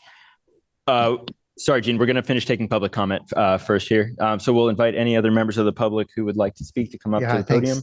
Kenton Wolfers again. So I have two things. One is my understanding is that our roads are damaged significantly by heavy trucks driving on them repeatedly. And I believe the main source of that is the garbage trucks that come. And my impression of the roads in Corte Madera, they're in pretty poor shape, even though we paved them not that long ago. I know the previous town manager was really proud about the paving job they did, but it only lasted a couple of years. So I'm just curious if anybody's thinking holistically about the garbage trucks and what they cost to pick up the garbage and what they cost to repave the roads periodically. Second, of course, I want you guys to make a good living, but the Federal Reserve is targeting 2% inflation. We're between 2 and 3% right now, and that's sort of the historical rate. We had a spike in inflation due to COVID, supply chain management, and Federal Reserve, fiscal stimulus, which caused inflation to spike. But we're trending back towards the 2 to 3% range. So I would try to take a forward-looking approach and see what inflation is going to be like going forward, rather than looking in the rearview mirror at what was an artificial spike. That's all I have. Thanks. Thank you very much. I'll invite anyone else who'd like to speak in person. Come on up to the podium here. Margaret Bandel. I live in East Corte Madera. Last year, there was a discussion about how Christmas Tree Hill had needed smaller garbage trucks because the streets are narrow. And so those trucks are more expensive because they can't carry as much and the routes are more circuitous around the curves up there, and they were paying a higher rate and it was unfair. And so there was a vote to spread the increased costs for Christmas Tree Hill pickup to East Corte Madera. And I just say this because this is the second time in 2 years that East Corte Madera's rates will be raised. Also, a number of years ago, and I believe it was during the pandemic, there was a discussion about how, because the malls were producing less garbage because of the pandemic, the rates needed to go up.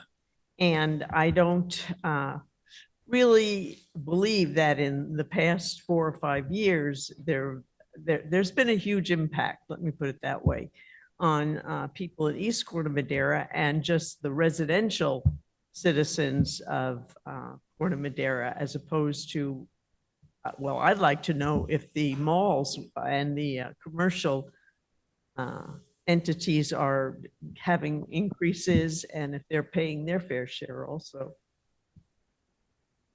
Thank you, Margaret. Do we have any other folks with us tonight in person who would like to comment on this item?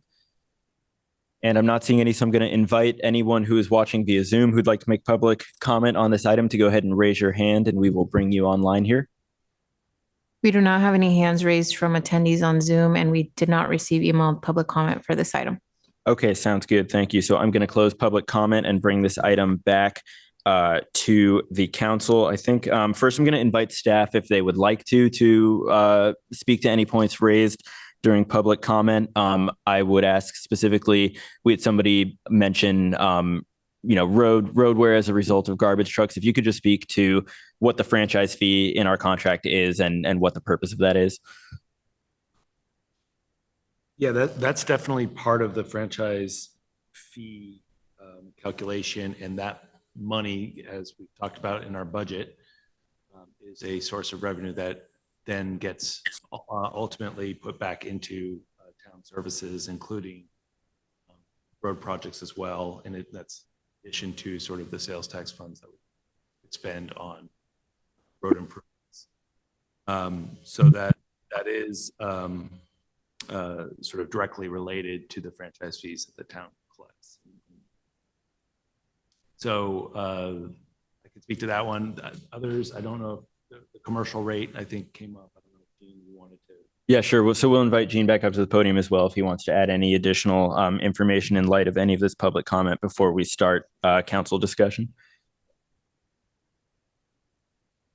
Sure. So there's a couple of few comments I want to make in regards to the feedback we got in terms of our customer service. For me, I want to say I appreciate you for telling me that, because I want our company to be held to a higher standard, and that's requiring working with our customers and finding solutions. In addition, part of our responsibilities is that we are required to mitigate any issues with missed collections in a 48-hour time period. And also with our CSR team, we do have recorded phone calls. We have a lot more reporting when it comes to making sure the garbage and recycling and compost gets picked up. And, I want to apologize on behalf of our company that you had a negative experience with our company 20 to 25 years ago. I hope that in the future. Oh, long. Okay. Sure. No, I'm sorry, ma'am. Public comment is closed. We could talk after. Yeah, exactly. You guys are welcome to follow up offline after the meeting, but sure. Yeah. That sounds great.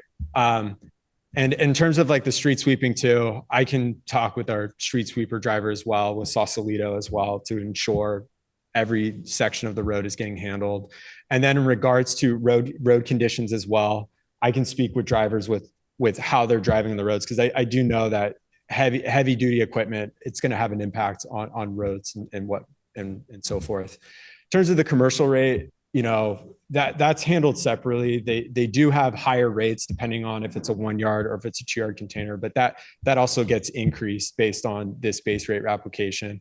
In regards to, commercial revenue forecasting and stuff like that, a lot of that, it can be seasonality depending on the businesses. If a business goes down for renovation, or if a new business comes in too, what I'm getting at is we do have the data in terms of what that looks like from 12 months out based on their historical level of service.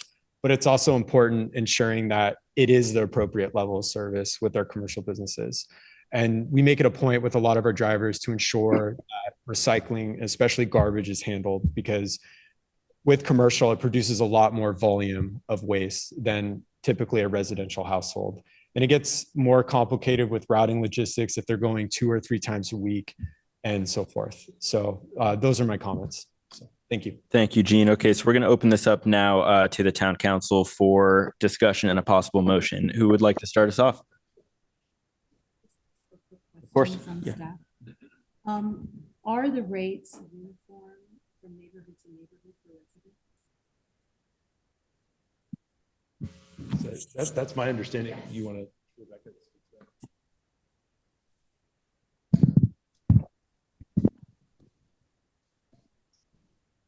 Thank you, Councilmember Thomas. Yes, prior to, I think you're being elected to council, I believe it was the 2020 rate hearing. We used to have 3 different rates in town. They had the hill rate, and then there was like a medium hill rate, and then there was a flat, I forget what they called it, flat street rate. And they did a smoothing in 2020 to eliminate the 3 rate structure and go toward one run rate. And it was an increase that year for the residents of the flat parts of town, and then a decrease to the hill rates. And then after that, they were all in the same structure. Great. Any other questions or comments down here? Any questions or comments down here? I'll go ahead and start us off, I guess.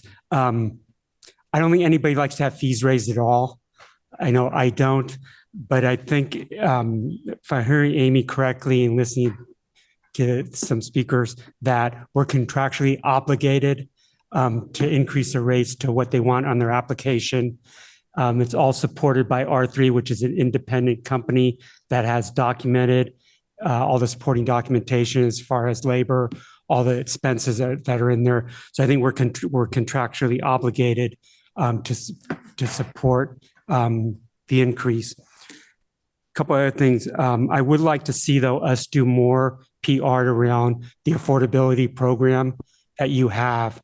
And again, I know you'll send me the data showing how many residents are taking advantage of that. And the other thing is, it's a little bit more difficult because I'm not sure how to resolve this or solve this. We have to be somewhat mindful, especially with low income people, seniors on fixed income, because a couple months ago or so, we raised sewer rates through the proper sewer rates. We're now raising garbage fees. I'm not sure whether fees are out there that we raised. And again, it's all in the up and up. It's all either contractually or, again, the sewer rates were totally supported. It was all legally done. It's just, I think we just have to be mindful of that. I don't know what the solution is, though, when we're in these contractual obligation type parts, but just something I want to get out there. So again, I can support the application for Mill Valley Refuge. Yeah, I will second Fred's comments. I don't have any qualms about this particular application, although it does pain me to see these rate increases, when they are clearly above inflation. But, this, like we said, this is independently vetted by R3 as is required, under our contract. So, I don't have any, like I said, I don't have any qualms about this particular application. But I think it does highlight, as Fred just said, and this is something that I've been saying for years every time we have this discussion, which is that the nature of our contract requiring a quote fair rate of return for a private business, that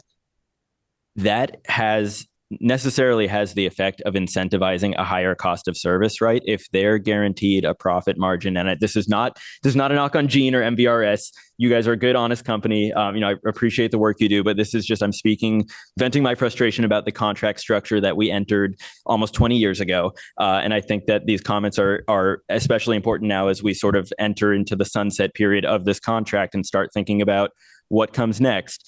A contract that is structured to guarantee a particular return to a company providing a municipal service, when the cost of providing that service goes up, the dollar amount of the profit margin of that company goes up. So it incentivizes a company to provide services less efficiently and more expensively, which I'm not, I do not believe that MVRS does anything unethical. I know that you guys strive to provide services as efficiently as possible, but I just think as a matter of sort of public stewardship of public funds, I don't think that's an appropriate structure for any contract for any service. So I'm sharing those thoughts again. I think we had a couple members of the public that touched on that. I also just wanted to speak to again the damage to the roads. I think, to put it simply, we need garbage collection. Garbage collection requires garbage trucks. Garbage trucks are heavy vehicles damage roads.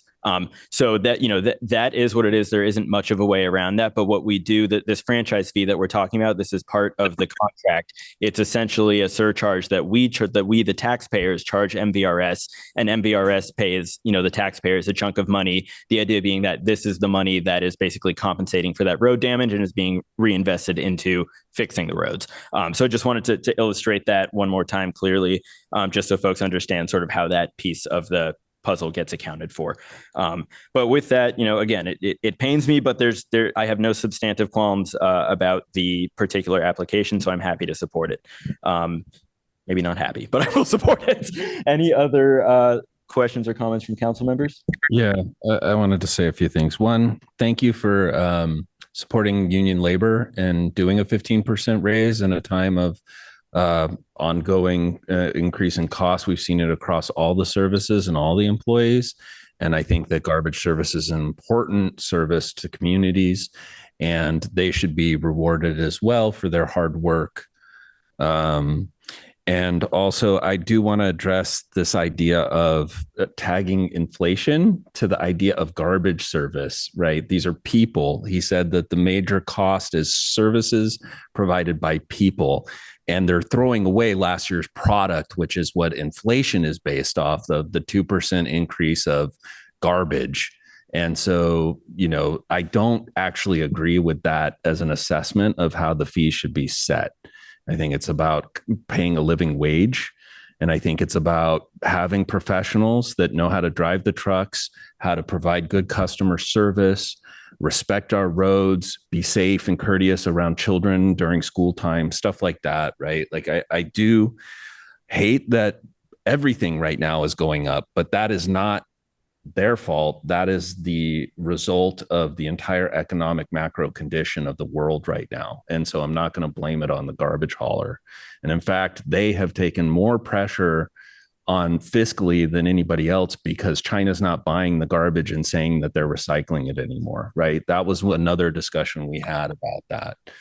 I really appreciated, the discussion about flat rates, and that really wasn't that it was that we punished the flatliners to basically make it even par thing. It wasn't that we rewarded the people up in the mountains because of the specialties, and so I think that was a good thing to discuss, but, and clear up that misconception.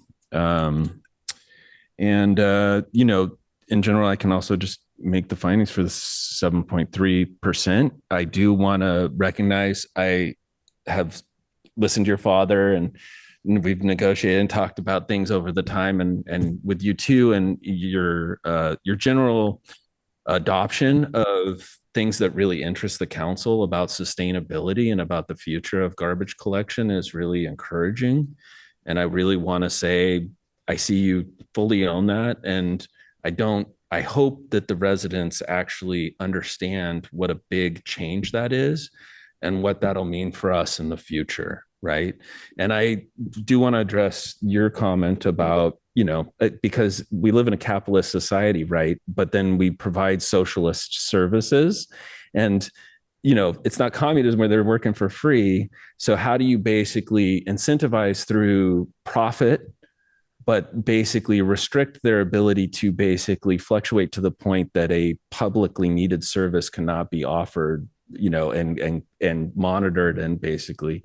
And so to me, it seems like a pretty fair system, and something that is, unless there is a much better solution. But I do agree with you that that's not a fundamental level. Like, I think at a line item level, you can help understand what a fair acceptance is that for the residents in discussing contracts in the future related to that. But I do think it's okay to fix a good, healthy margin. And I don't see that they'd be incentivized, given the rate increases across the board, and that they have to prove it to all the municipalities and stuff, that they would be doing that, like you acknowledged. But I don't even think that is baked into it, or else we would have seen those type of service contracts work their way out of municipal government a while back, right? Because it just wouldn't be accepted. It's the balance of what we're asking them to do. So thank you for allowing me to say those things. Have you spoken?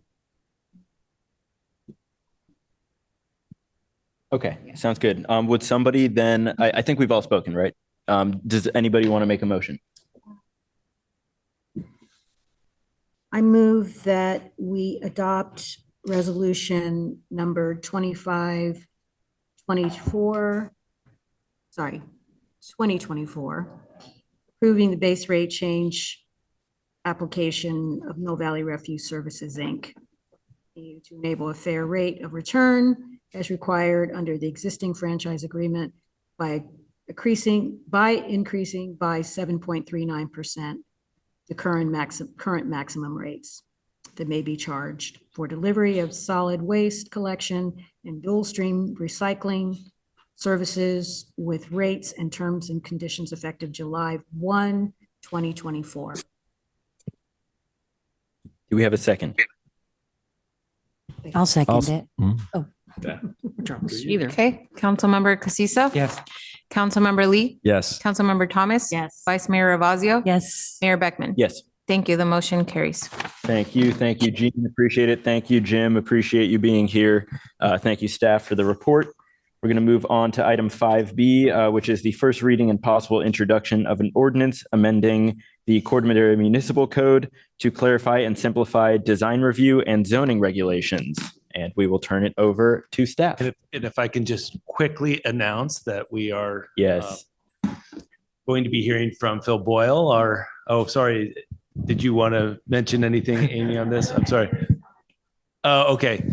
But this is actually Phil's last public presentation in Corte Madera to the town council or planning commission. So Phil will be retiring on July, I think, 3rd it is. Okay. So very shortly. And it's been a wonderful 10 years that really Phil and I have been working together. And so I'm just thrilled really for him to be able to present actually something that almost goes back 10 years for you and I in that we've almost immediately recognized that some real important cleanups needed to be made around design review. And this is really an outgrowth of those conversations. So congratulations, Phil. Take it away and good luck. Thank you. Thank you, Adam. Appreciate that.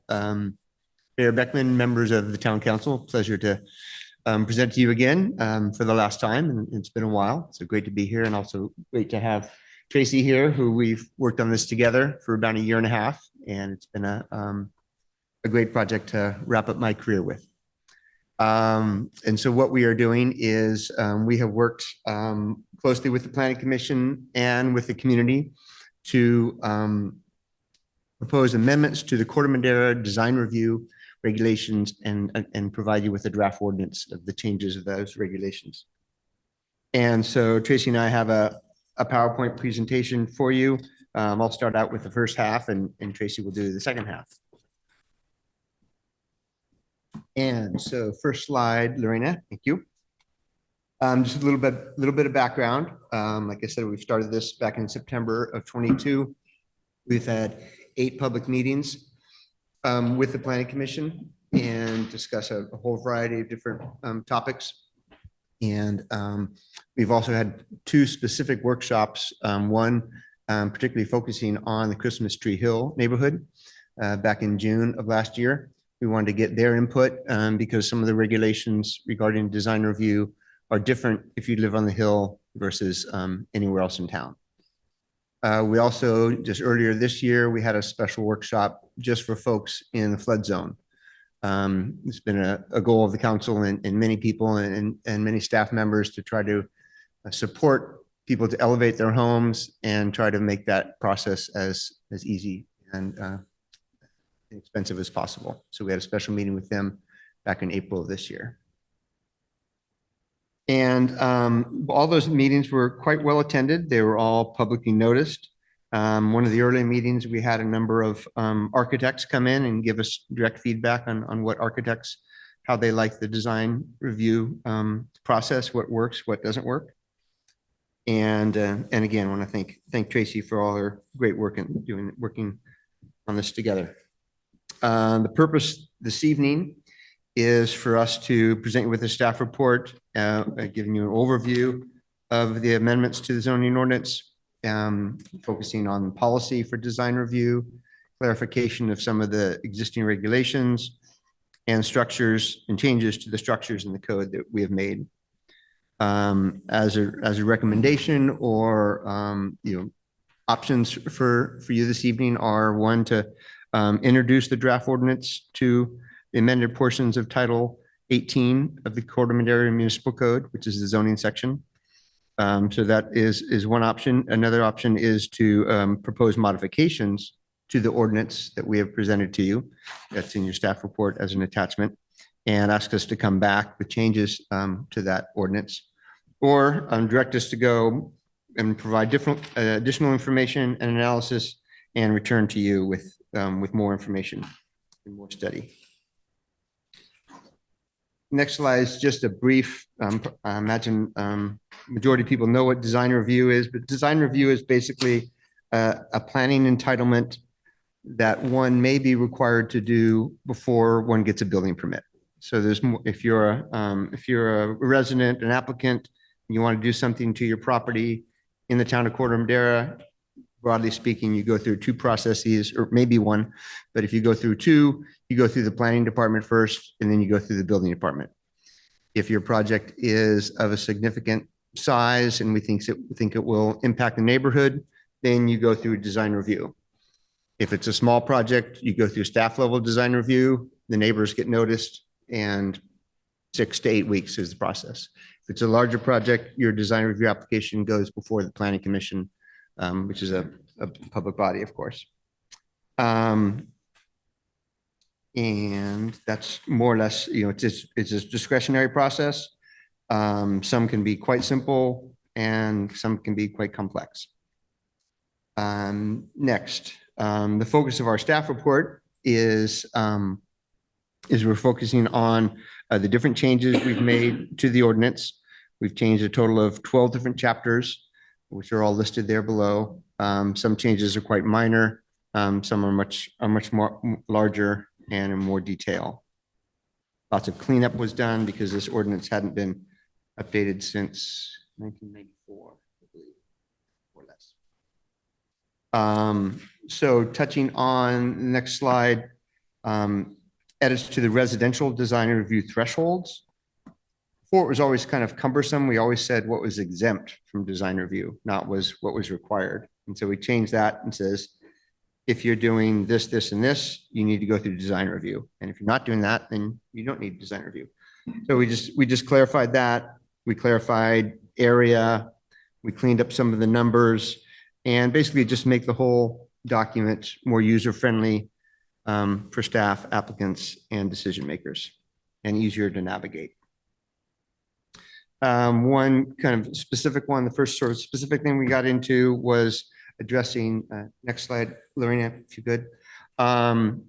We have 2 residential zoning districts in town, which have quite large lots, and that's R1B and R1C. There aren't a lot of those, but the thresholds, whether you need design review for one of them is 500 square feet and the other is 250 square feet. And it just didn't make sense. These are quite similar pieces of land in the town. And so we simplified that. And now the threshold for both those zoning districts is a 500 square foot addition or greater. And next is we clarified the design review thresholds for non-residential or most commonly near commercial properties, mixed use properties. In the past, the earlier code said any exterior modification to a structure or a site requires design review. So if you were a business and you needed to put in an ADA door because you didn't meet ADA requirements, technically the code would say you have to go through design review to put in an ADA door and an ADA ramp. We thought that was too cumbersome. And so the current code as we provided is to say that all commercial and mixed, that the non-residential projects are much more at the discretion of the community development director. And based upon whether that project is significantly, is a significant modification that is visible to the public, visible from the street and will impact the neighborhood, whether that modification is of nature that is related to state code or building code, and then the number of modifications that business or that building is undertaking.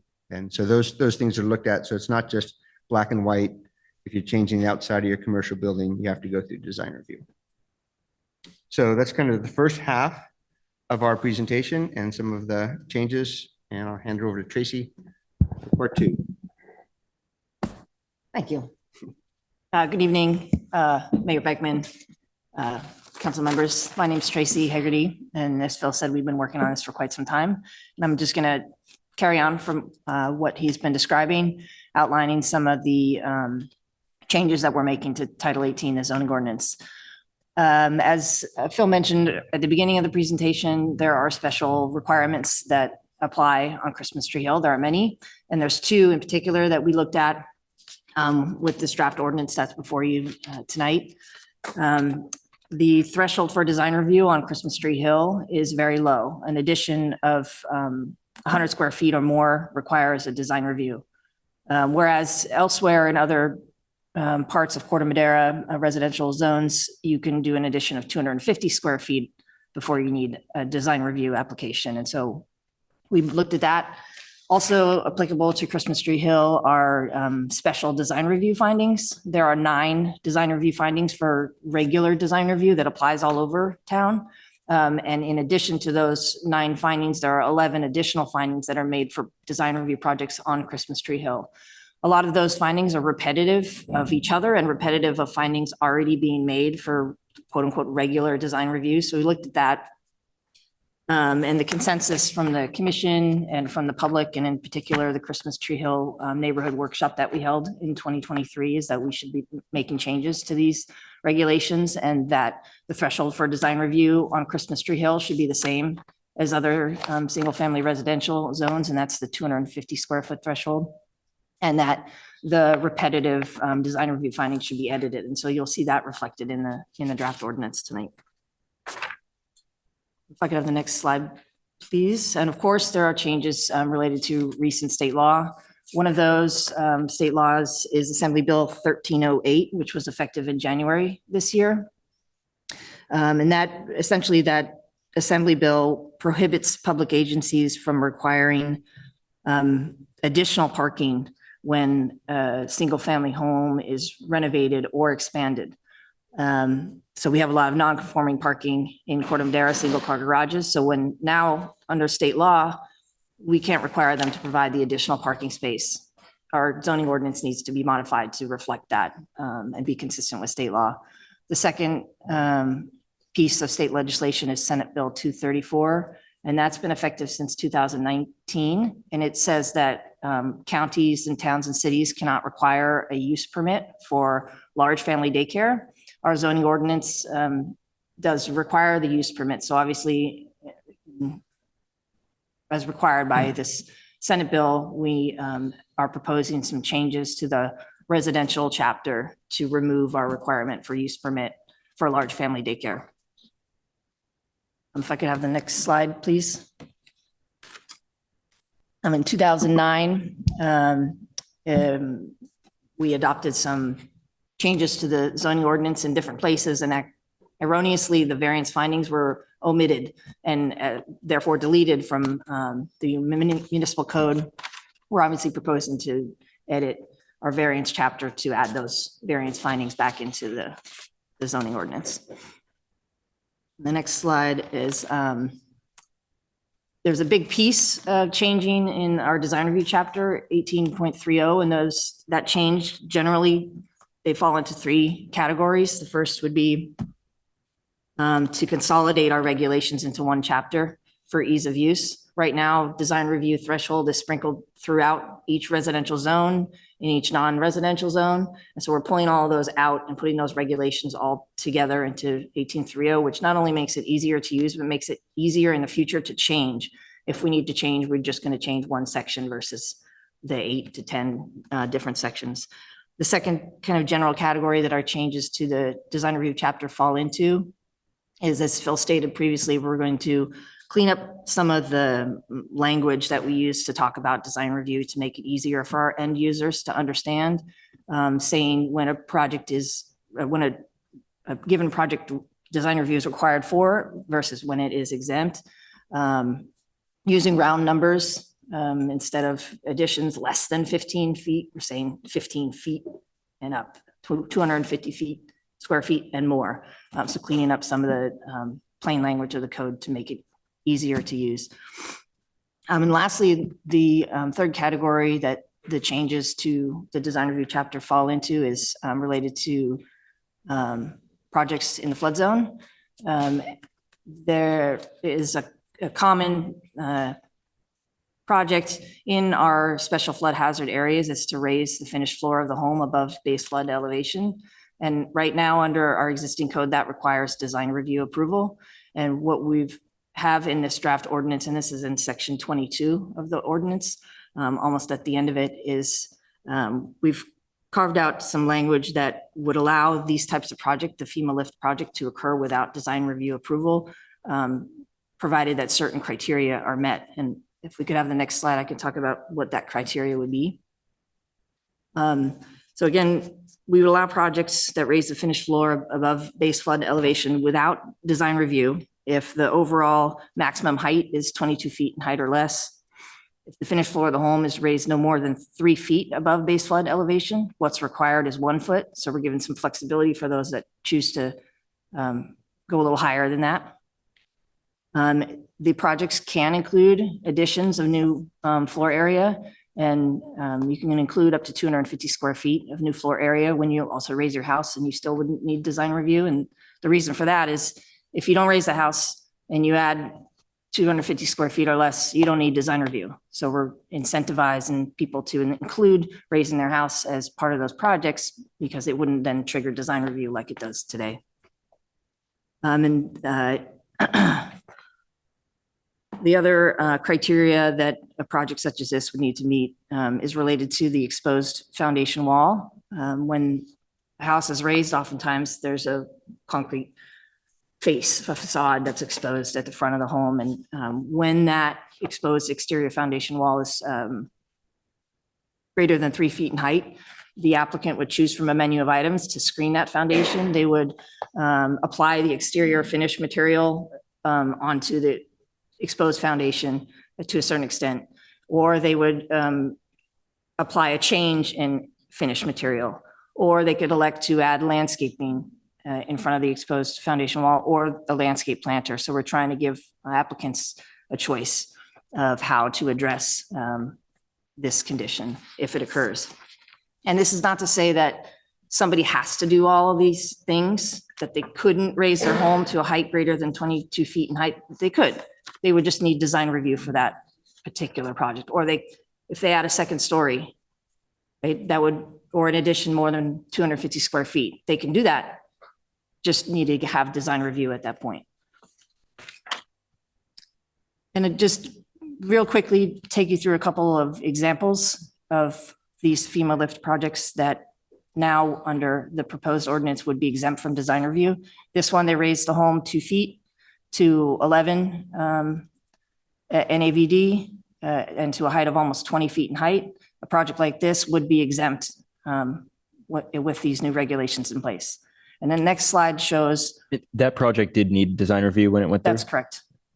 This project also needed design review, and with the new regulations, it would not be exempt. It would still require design review. And the reason is because they raised it 4 feet to more than 3 feet above base flood elevation. So they didn't check that box off. And it's also has a new overall height of 24 feet, which is more than 22. So this project would still need design review under the proposed regulations. And I think that brings us to the end of the presentation. And if you have comments or questions, we'd love to hear them. Thank you very much. Well, If I may just add to that, I just have to acknowledge, I think this is just, it makes me really excited to be able to finally put our dip our toes into the water of actually accommodating and addressing some of the climate adaptation goals that we put out there in our climate adaptation assessment. Even before that, this is one way that we're actually, I think, trying to assist homeowners, making it more streamlined and easier to raise your home in a flood hazard area by something like this. I'm also, and it's also showing how we're working across departments really, and working together with other efforts that we're doing out in our communities in the flood hazard areas. So it makes me, I'm just really thrilled. I want to thank Phil and Tracy for all the hard work. A lot of detail in here and tedious language work goes into something like this as we try to clarify things. And again, just going back to a lot of these things have been in our bucket of things we need to fix for years and years and years. So it makes me just really thrilled that we're bringing this finally in front of the council for your review and consideration. Thank you very much. So we're going to take questions from council members, and then we'll do public comment and then come back to the council for comments and discussion. Any questions from council members? Just one. First of all, I just want to say, yes, it's the magnum opus of Phil and Tracy. I know you've been working on this forever, and it all makes sense. And even to me, I'm not really great at understanding all these things all the time. So the fact that you've made it comprehensible to the layman is really great. I just have one question about on the lifting of the home. It still triggers design review at 250 square feet, when it seems like that is a limitation that maybe shouldn't be applied when you're lifting the home. Is it a way to go to 500 square feet there? I mean, it seems like you're hamstringing the applicants a little bit on the size. 250 square feet piece is related to any proposed additions of new floor area with the project. So if you have a single family home and it's not been raised, and somebody comes in with a project and they want to add 250 square feet or less, they don't need design review. If they want to add more than that, a new story or more than 250 on the rear, which is very common application in most of our flat neighborhoods, is the addition of a wing or two on the back of the house. If it's more than 250, they do need design review. And so what we're facing today is a scenario where we have conversations with people that come in and say, I'm going to add 200 square feet to the back of my house, but I'm also going to raise it. We say, well, you don't need design review for the addition, but you do for raising the house. And so what we're trying to do with this regulation is encourage people with those very common projects to include in their improvements raising the house and not penalize them for that. And so that's where that 250 square feet number comes from, is new, applies to proposed new floor area with the project. And you don't see any value in increasing that number for the lifting? I think it would be tricky because if they don't lift it, they add more than 250, they need design review. So we would be having a different threshold for people that are also raising their house than you have for people everywhere else in Corte Madera. Could you also clarify minor design review related to those square footage? For FEMA lifts or all projects? For like, with a one story, if it stays one story, but it's more, it can still be. Design review, right, which can be a checkbox administrative review, and then there's full commission, right. Oh, Charles, your mic is off. Sorry. Could you speak a little bit about how that might affect, Sure. like how that would translate through those two methods of where the thresholds would break on that? Yes. And so there are two levels of design review, and these two levels are not changing. This is what exists today and will exist in the future. Is the minor design review is 250 square feet or more you're adding onto your house. You need to go through staff level design review instead of just getting a building permit. So the low bar for design review is 250, and which is just staff level. The neighbors also get noticed for that. The next level, if you're 250 all the way up to 2,000 square feet, or if you're adding a second story, or if you're and it's less than 2,000, or if you're adding more than 50% to the existing second story of the house that you have. And I think that's all of the triggers that take you to one more. The other one that is often there is just like, if it's a controversial or substantial policy matter, the director can kick it up into a planning commission review. Yes. Right? Yep. Yeah. So then you go into planning commission. It's longer, it's more expensive, and decision by the body instead of staff. Does that answer your question? It does help understand that there's still thresholds in which, so my thing is like, if you wanted to go 750 with a lift, it could still be administrative, which means not the full expense, right? But usually, and I think that, and that's why I wanted to ask it, right, is because my understanding is sometimes these lifts, like at Golden Hind, would come to the planning commission because of the height. It basically would create something that was perceived as substantial to the neighborhood. And really what this ordinance and this kind of addressing is just lifting it and doing a little minor modification is not enough to basically really in those neighborhoods flag the extra constraints anymore, right? And yeah, so I'll ask my questions later. Any other questions over here? Yeah, just two quick questions. When you did the workshops for Christmas Tree Hill on the other side, did you get a pretty good turnout for those workshops? About Do you remember? a dozen or so. Yeah, yeah. Okay, Yeah. so it seems like people are 10 to a pretty dozen. engaged in it. Yeah, and they were, folks generally were, Christmas Tree Hill folks were supportive of their thresholds being the same as the rest of part of town. They recognize there's unique aspects of Christmas Tree Hill, but they didn't feel like bumping it from 100 to 250 was going to significantly, change things for them. Okay. And I think we've mentioned before where it's streamlining the process, which makes it easier, residents, architects, builders, but it's also going to make your lives easier also, right? From a staff standpoint. Yeah. And just one last question. What do you have planned for retirement? And enjoy my children and travel and work on my house. Well deserved. Questions down here? I had two for Adam. One is, does this check a box on the housing element?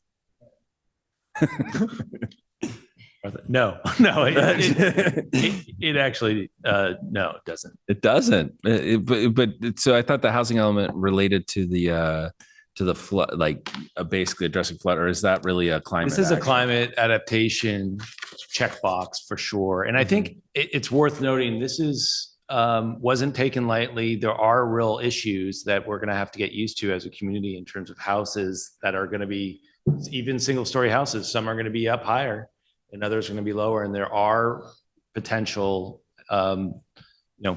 you obviously through the planning commissions, obviously hear about the privacy concerns and view impacts and stuff like that. But I think it was a real win and credit to our staff to take the time necessary to really walk through that process. And it's a reality we're going to have to, I think, get used to in certain areas of town.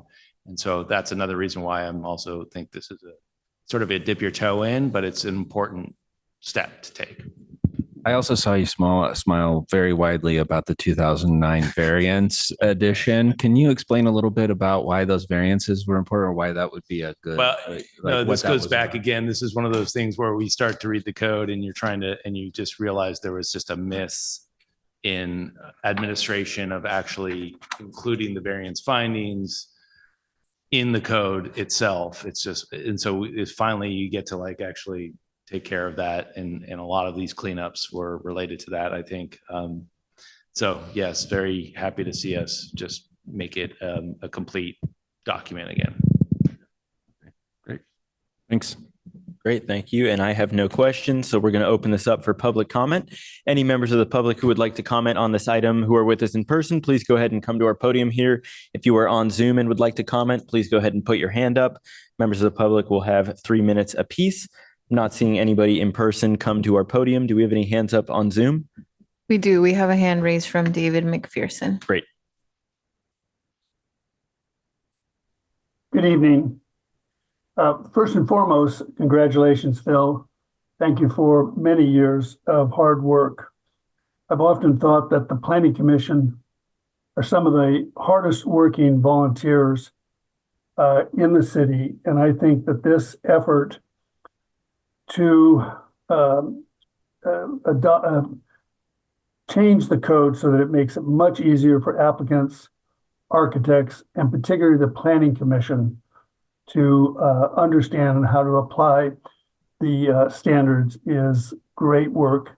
And we really appreciate it. Thank you. Great, thank you very much, David. We're going to wait for our town clerk to return to tend to the Zoom comment. She has very kindly gone to make a volume adjustment, which we appreciate. We don't have any additional hands raised, and we didn't receive emailed public comment for this item. Okay, sounds good. Thank you, Lorena. So we will close public comment on this item and bring it back to the council for discussion and a possible motion. We'll start over here. Any thoughts on this side? Go ahead. Only just to say, simplification is always welcome, and I'm sure that the citizens are going to be very happy to see this. And thank you for the effort, and thank you for your many years of service, Phil. Thank you all. Enjoy that hammock. All right. And I will just add, this is really exciting. This is, I think, it's kind of in the weeds regulation, but it's a really exciting kind of suite of fixes or improvements to the code. So thank you guys for the work that went into this. I really feel like this is like the essence of good governance, right? Is making the code easier for citizens to understand and use, and removing regulations where they're not necessary. So thank you for that. I especially want to thank you guys for the exempting FEMA lift projects. I think that is, as Adam said, super important climate adaptation step for us to take. And I'll point out that it is the exact opposite of what our adaptation consultant that we hired in, I think back in 2021, proposed when they had the, in my opinion, misguided idea to ban FEMA lifts of homes in the flood zone. This is the opposite of that. We're now making it easier for residents who live in the flood zone to make their homes, resilient against sea level rise. So that's a fantastic step. The last thing, I just want to thank all the staff who worked on this over many years. And Phil, what a note to end on. Thank you. Thank you for everything you've done. Thank you for leaving us with this. And we wish you all the best in your retirement. Thank you. With that, do we have a motion? I will move that we approve the new design review. I don't actually have the agenda in front of me. Do I have to read it?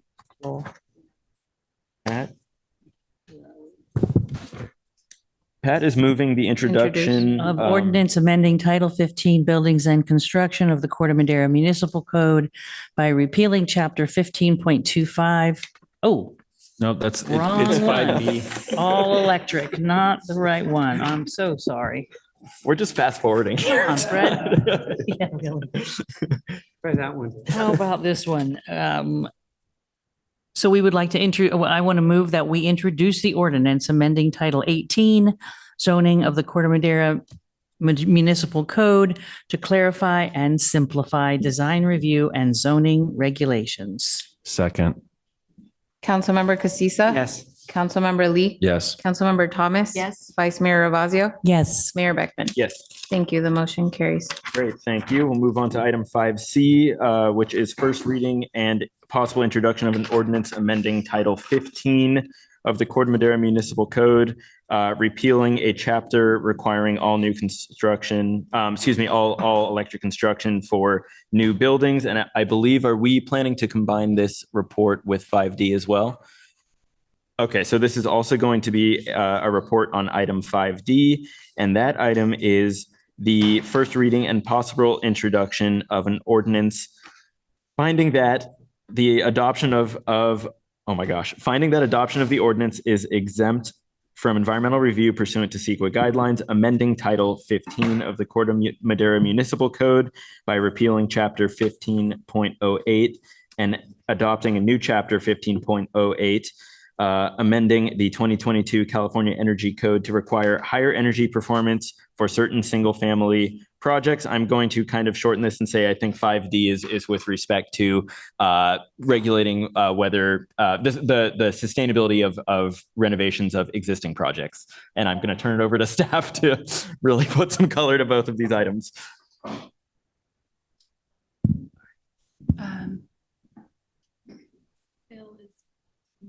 Thank you, Bill. Good evening, Mayor Beckman and council members. I will be presenting, thank you, these two items, and Mayor Beckman, please let me know if you'd like to pause for discussion and questions in between them. Otherwise, I will keep going with my presentation. Phoebe, could I just ask for a little more volume, maybe microphone? Thank you. Bring the microphone closer. And also joining me this evening is our Chief Building Official, Bernie Zappe. So these are the two items before you as Mayor Beckman presented. The first item is possible introduction of an ordinance amending the building code to repeal chapter 15.25, the all electric and newly constructed buildings requirement. And then 5D, possible introduction of an ordinance creating renovation reach codes. So the first ordinance is a legally necessary change to our municipal code due to a lawsuit that was brought against the city of Berkeley. And I won't go through the suit in detail, it's covered in the staff report, but essentially due to this lawsuit, staff are no longer able to enforce the town's all electric for new construction requirement, which was adopted during the 2022 building code adoption cycle. And because of this lawsuit, the town attorney recommends repealing chapter 15.25 to avoid potential litigation. And this change would also help reduce confusion among the building community, as staff have received multiple inquiries about this code section following the lawsuit. So while this was not the outcome that staff and the town were hoping for on this lawsuit, it's not a big setback for the town's climate goals, just due to the small number of new construction projects that the town sees each year. It's about 3 to 6 projects. And there are many additional actions that the town can take to reduce emissions from the building sector. So these are a few of the recommended next steps that staff are proposing to sort of fill the gap that repealing this ordinance would create. And the first is continuing to encourage applicants to design and build all electric projects, even though it's not a requirement. Staff intend to put together a handout that would be provided to applicants, providing information about the many benefits of all electric buildings, as well as resources that exist, such as the California Electric Home Program, which provides technical assistance and rebates to market rate single family all electric projects. Second, to continue monitoring the approaches of other jurisdictions to reducing emissions from new construction. There are several new approaches that are being piloted by other jurisdictions following this lawsuit. One is the single margin approach is what it's being called. And that essentially is setting a higher energy performance for all new buildings, regardless of fuel source. But it's much easier for an all electric building to meet that higher energy standard. This has been adopted in San Jose, San Luis Obispo, and Santa Cruz so far. Those are all communities that have a significant amount of new construction projects. And then there's also an air quality approach that's being piloted by the town of Los Altos Hills. As of now, no other marine jurisdictions are proposing adopting any of these approaches in the middle of the code cycle where we are now. So staff are proposing to coordinate with other jurisdictions ahead of the 2025 code adoption, which will be in fall 2025, and bring any recommendations to council at that time. And in the meantime, implement the renovation reach codes, which, as discussed in the staff report, address a larger source of building emissions in town, because most of our building stock was built before 1978, before there were energy codes in place in California. And those buildings are much more less energy inefficient than buildings that are built to modern building codes today. And so I will pause there. Mayor Beckman, would you like to pause or keep going? Sure. So is this where we transition into talking about remodels? Okay, sounds good. So let's pause there. Thank you, and take questions from council members just on the matter of repealing the previous reach code that we had enacted, requiring all new construction to be all electric. Do we have any questions? We'll start down here. Any questions on that matter? I have one question. So I have a question. My understanding, since that's evolved, right? One of the changes and one of the discussions we had when this ordinance was adopted, or the building was, what is the percentage of water heater energy consumption in a standard building, especially residential in Corte Madera? Do you know? Wasn't it like 40%? I mean, it was a pretty substantial number, and the heating and cooling for consuming gas. Is that correct? Yes, you are correct. I have a slide in here somewhere showing the typical natural gas consumption, but I'm not gonna be able to find it right now. But yes, water heating in Corte Madera is the largest user of natural gas. So is it my understanding that at the state level, they will phase out all gas water heaters in California and they cannot be sold after 2028? Do you know what the date is on that? Yeah, so there's a couple different regulations that are coming up related to gas water heaters in the future. One is in the next code cycle, the 2025 code cycle, the state is expected to require heat pump water heaters and space heating for all new construction.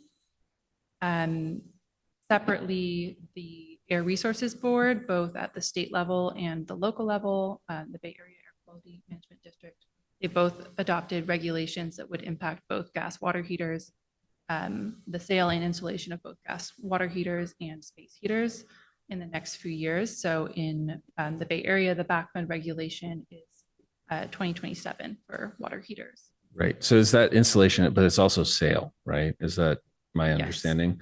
So that means after that time, even if our residents had installed that infrastructure, at the end of life of that disposable piece of equipment, they would have to convert at that time anyway. So knowing that, going back to basically education, right? At this point, it's really important for our residents to know that while we can't mandate it across the board to all different things, that in that one in particular, it would be highly encouraged because of future implications outside of our jurisdiction that would impose that on them, right?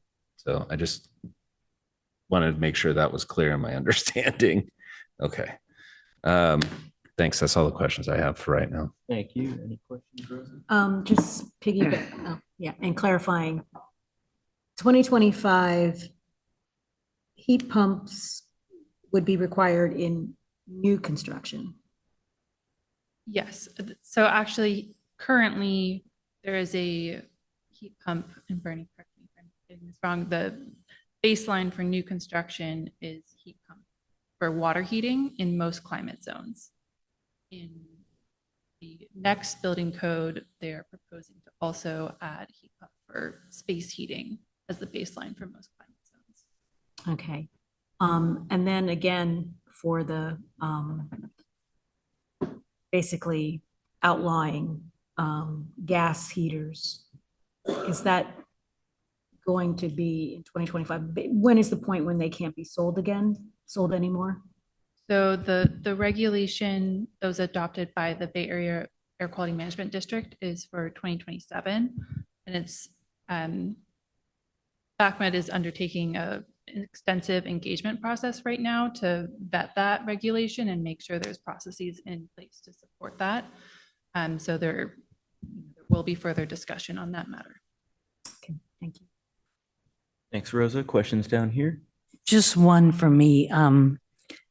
If we get a big proposal from a housing developer and it's going to be a substantial one, can we provide incentives for them to go all electric, even though we're not going to have the authority to force it? Are we in a position to negotiate and say, hey, if you do all electric, we're going to give you extra units or something like that? Or will we be not able to do that? That's my question for whoever can answer it. Well, you stumped the.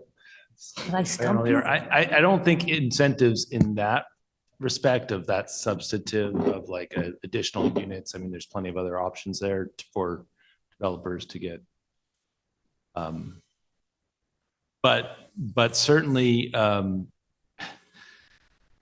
I think we're usually what developers are looking for is like a streamlined review.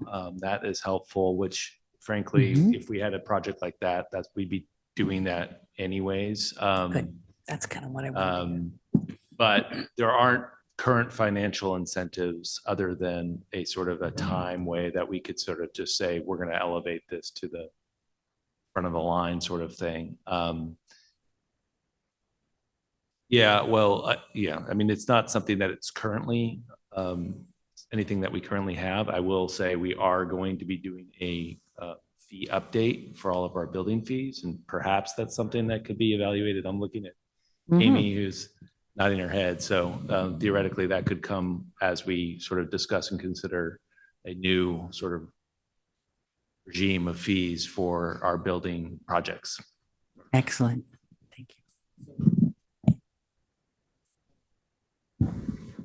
Sorry. I've been on in other jurisdictions recently that there were many of the home builders building out tracks, and there's one about 63 miles from here, and they have over 1,500 track homes going in different phases. However, they see the writing on the wall, and they're only offering electrical, so they're not even installing. So that's the direction we're going, even without the mandating.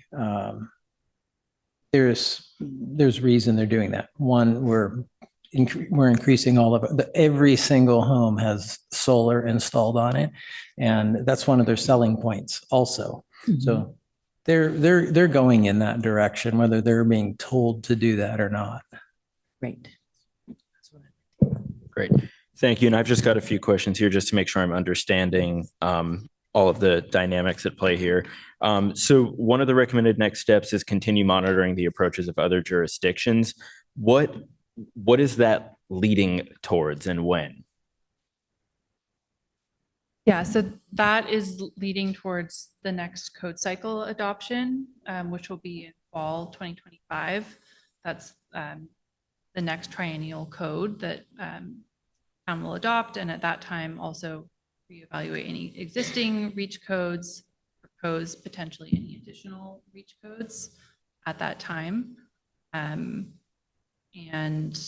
at this point, we're already halfway through the 2022 code cycle. So developing any additional REACH codes at this point, that's putting us into potentially those only being in effect for maybe a year or less before that next code cycle adoption. So that's the reason that staff aren't recommending developing any additional codes at this time. Okay. And if I can just add real quick, I recall I was part of the process in the 22 REACH codes when we originally adopted the all-electric new building construction REACH code. And that process actually even started at the beginning, almost like 9 to 12 months before the adoption of the REACH code, in order to reach out to the industry and so on and so forth. So just that process will likely, and Phoebe, correct me if I'm wrong, because I know you're involved with the county players, but I don't know if they're already starting to talk about when they'll start putting together the next cycle of REACH codes, or having conversations around that. If that's early 2025 or mid, when that happens. I would imagine early 2025, those conversations will start happening. That's about the timeline that the 2022 code cycle is on. Okay. I think one thing that I'm not quite understanding is the relationship between when we might adopt a REACH code and the next sort of code cycle after that. I'm understanding from what you guys are saying that you feel it's not advisable to adopt a REACH code shortly before a new building code cycle. And I think I'm not understanding why. Is it that a new building code cycle, like a new building code, would necessarily cause us to need to totally redo our REACH codes? So yeah, the REACH codes have to be readopted every time there's a new code cycle. So essentially the triennial code cycle, the state releases the base code. That base code automatically goes into effect if jurisdictions take no action. So it essentially would overwrite any local amendments that we've made. So we have to readopt any local amendments at the time that the state base code goes into effect. Yeah, and I would say, this every 3 years, and Bernie, you can add to this, but there'll be new requirements already with the new code for energy efficiency and whatnot. We're not exactly sure where that's going at this point. My only maybe this will help, but it's also a big lift. I mean, you're writing a whole new code section, you're bringing in new language, and you're educating the public, and you're doing outreach and so on. And so in my view, that's also was an opportunity the last time around to sort of do it all at once. You've got the state mandated new codes, you're adding to that, but they're all going to be described together during one process and one cycle, and try to be efficient essentially with the amount of effort and energy put into that. Yeah, I guess one thing that's confusing me is like, so the point that I'm hearing is that in addition to any time that goes into developing a new reach code, we would also need to go through another public engagement process. But I guess what's confusing me is that we just went through a very rigorous public engagement process to educate folks about our existing reach code, which was struck down, invalidated by the court as essentially, well, a similar one was invalidated by a court. Thus signaling to us, okay, this something this stringent is not going to, survive if challenged in court. So we back off. My thought would be then any successor code that I would imagine we would adopt would be less stringent than the one that we had just adopted that we're now considering repealing. So I guess I guess my kind of thought is like, if we've already engaged with residents about a stricter ordinance, aren't they kind of prepared for the worst? And even if we come up with a successor ordinance, it would be less intrusive or less restrictive. Yes, I think that's accurate, but I think it's also the system that you put into place also has to be sort of understood by and implemented by staff and the team, and people need to sort of understand how we're going to, I mean, as you can see, when we get into the renovation reach code, it's very nuanced and detailed and complex, how we're going to actually score those projects and make sure that our plan checkers understand how to sort of make sure they're submitting all the requirements, and then having that back and forth. So it's, I would add that to the conversation. I don't know if anybody else wants to respond to Mayor Beckman's comments as well and staff, but to me, that's, it may not be more stringent, but it also still requires understanding for the building industry and how to comply with what we're going to require. We have to develop it, they have to comply, and then we have to also implement. Okay. All those components are potentially could be, it depends what you come up with. Yeah. But Okay. Couple other questions. So in terms of looking forward again, if you could just reiterate the regulations that are going to take effect or that we expect to take effect in, I think it was 2025 and 2027 with regards to electrification, because it sounds like part of the reason why you guys are thinking it's not necessary to develop a successor reach code for new construction is that will be required by default incrementally in 25 and 27. Is that right? So full electrification is not going to be required in the next building code cycle. That was something that town council advocated for. You all sent a letter that was sent to the state advocating for a statewide all electric new construction policy. It's not looking like they're going to be proposing that. However, they are anticipated to propose requiring electric heat pumps for water heating and space heating, and those are the two largest users of natural gas in the home. So it would essentially just leave cooking as and any other sort of and gas fireplaces. Okay.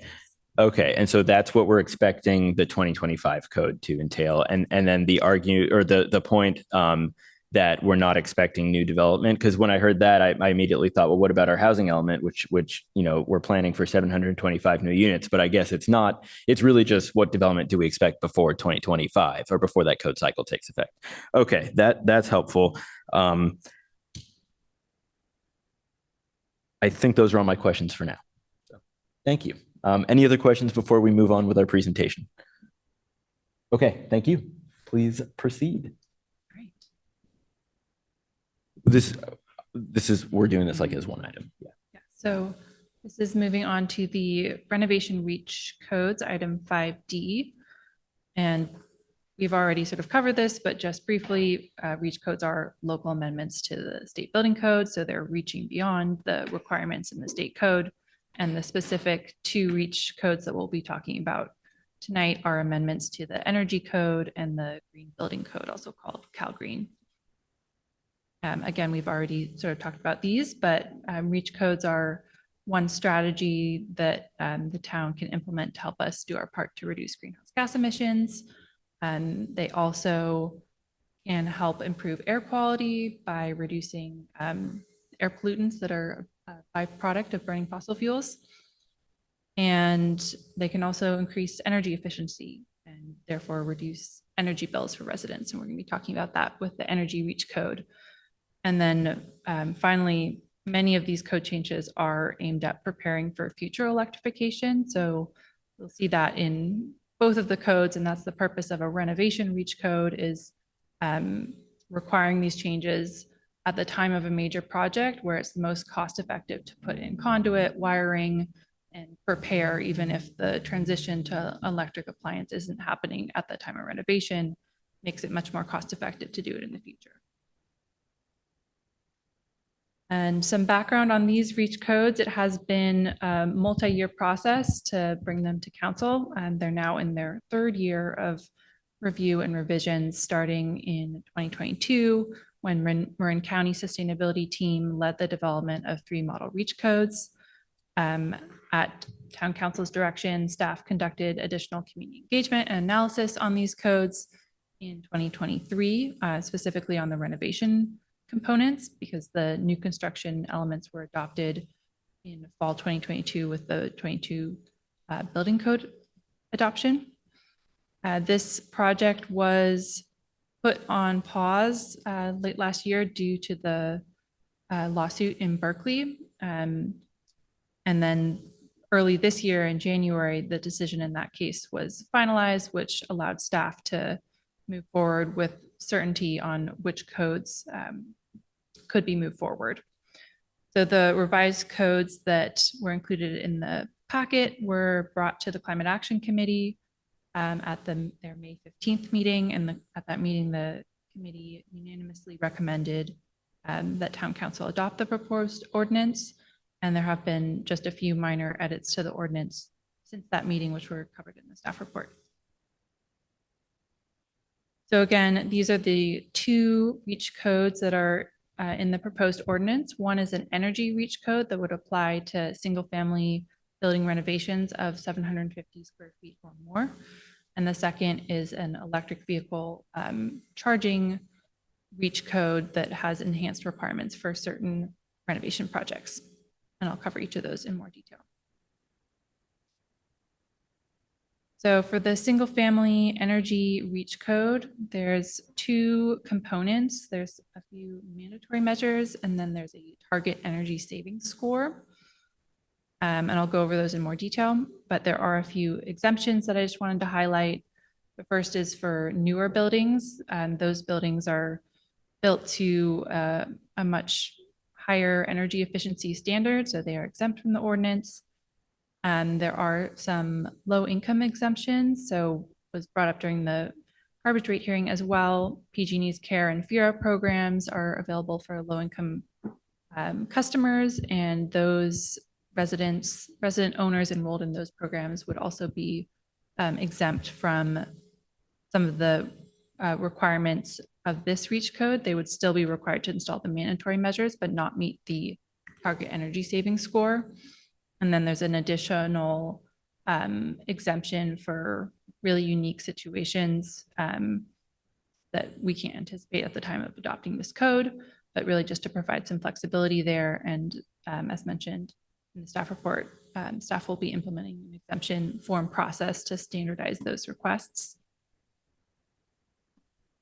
So the mandatory measures, and these are the same as what were included in the county's model code.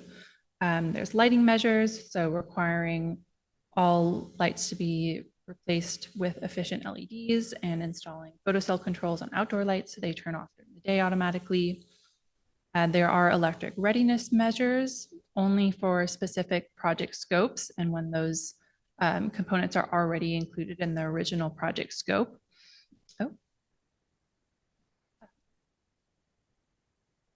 So if the project already includes a kitchen or laundry room remodel or a service panel upgrade, they'd be required to install certain electric readiness measures, and those typically just involve installing the wiring for an electric appliance to be installed in the future, and ensuring there's capacity in the service panel to power those appliances. Then the second component is the flexible compliance table. This method was developed by the statewide reach code team. So the building owner would select their building vintage. So there's 3 building vintages listed at the top of the table. Those are based on different periods in the state's energy code. So they correspond to buildings with different energy efficiency profiles. And the homeowner would choose from this list of measures, measures to achieve energy savings that meet that target energy savings score. So each point is equivalent to 1 million BTUs of energy savings per year. So the intent with this table is to really provide flexibility for the homeowner to choose the measures that make the most sense for their project, and based on what their home needs are. So for example, if a homeowner was doing a project and they already knew they needed to replace their water heater, it was getting old, they could install a heat pump water heater, and that would get them 13 energy saving points, and they would easily comply with just that one measure.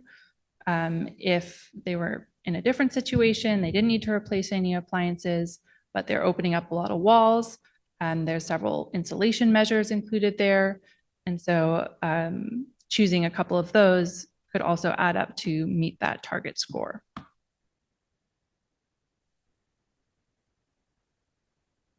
So this code would, as mentioned, apply to additions and alterations of 750 square feet or greater. And that is in line with the county's requirements for consistency. And staff would plan to calculate that added or altered square footage the same way that the fire department does when calculating renovated space for applying the fire code sprinkler requirement.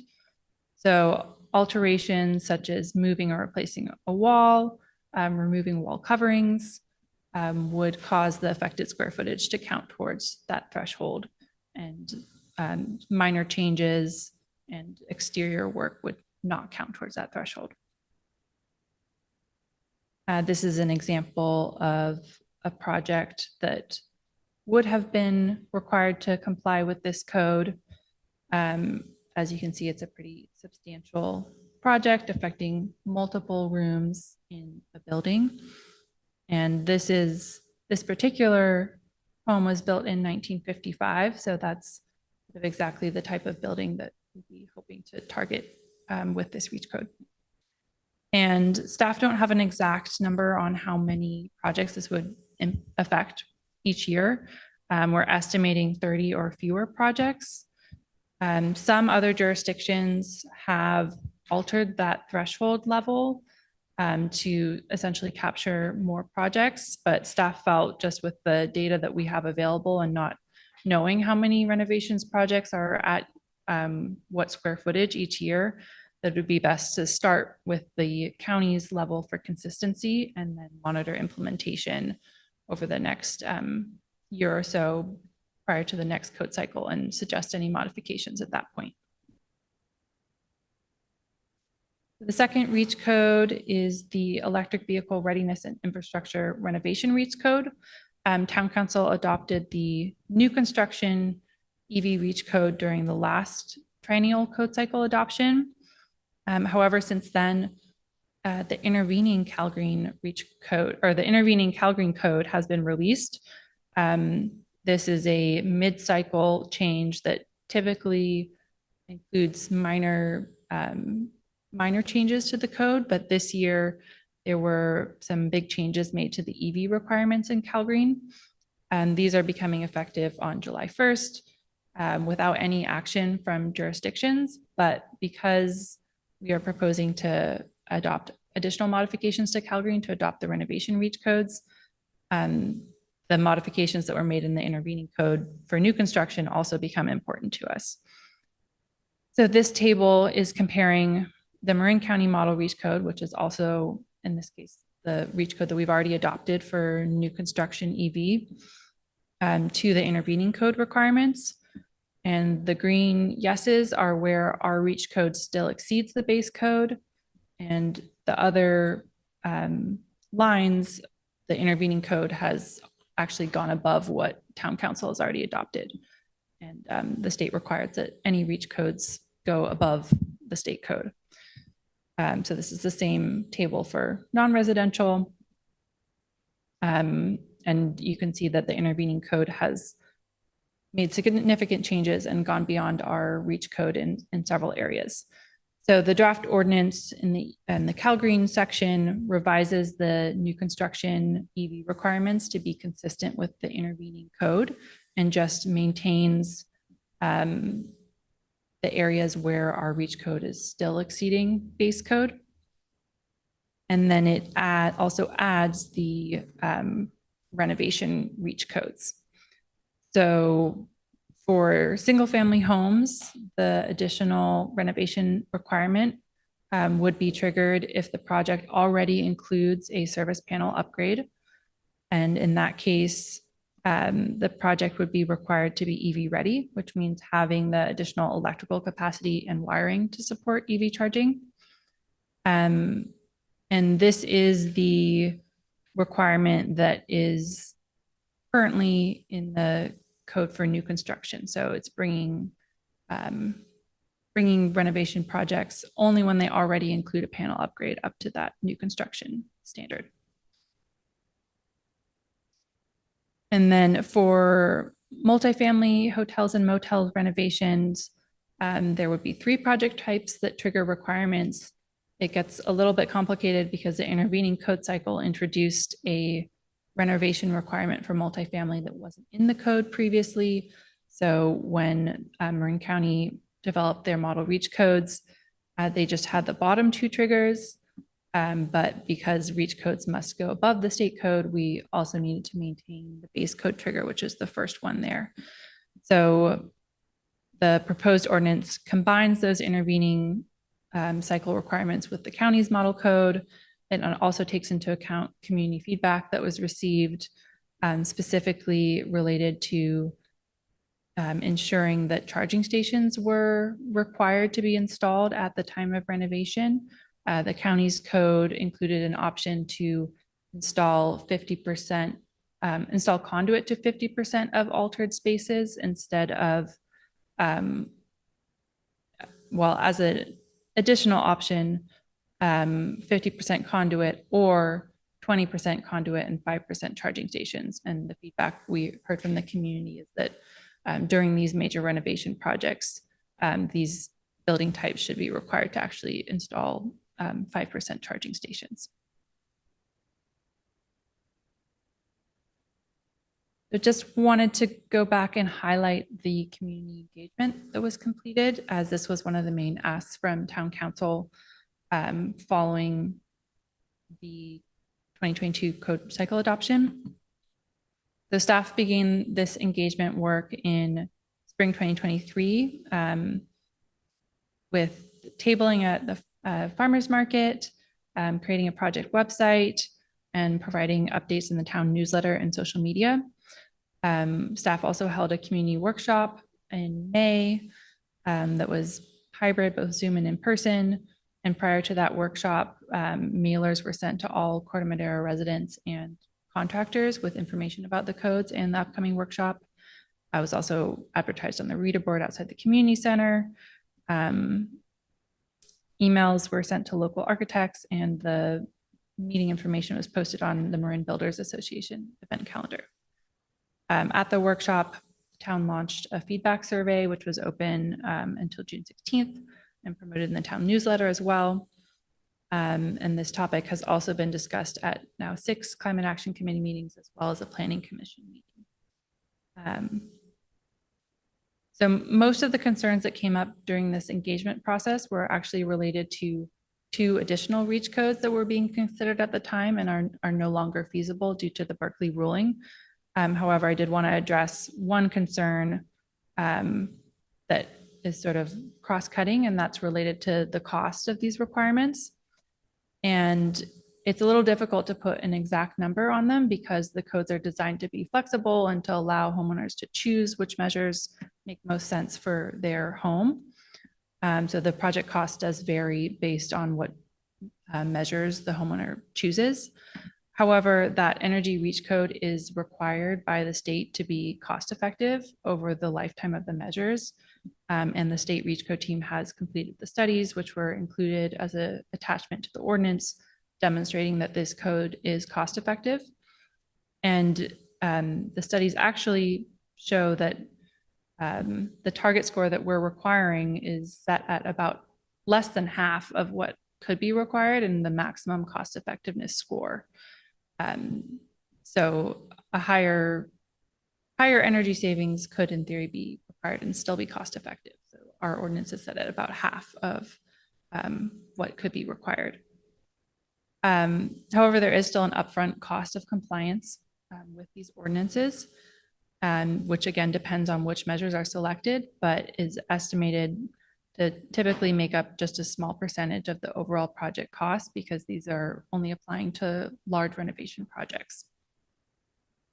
And the codes do include, as mentioned, the low income exemptions. So anyone who really can't afford these changes would be exempt from those requirements. And also many of the measures on that measure menu there are rebates and incentives available right now for many of those project types, which staff will be providing information about. And this table is just, it's a little bit out of date, but just to illustrate that it's possible for projects to go well above the required target scores while still having less than 5% of the project cost be attributed to these measures. And at the same time, achieving some pretty significant greenhouse gas emission reductions from business as usual.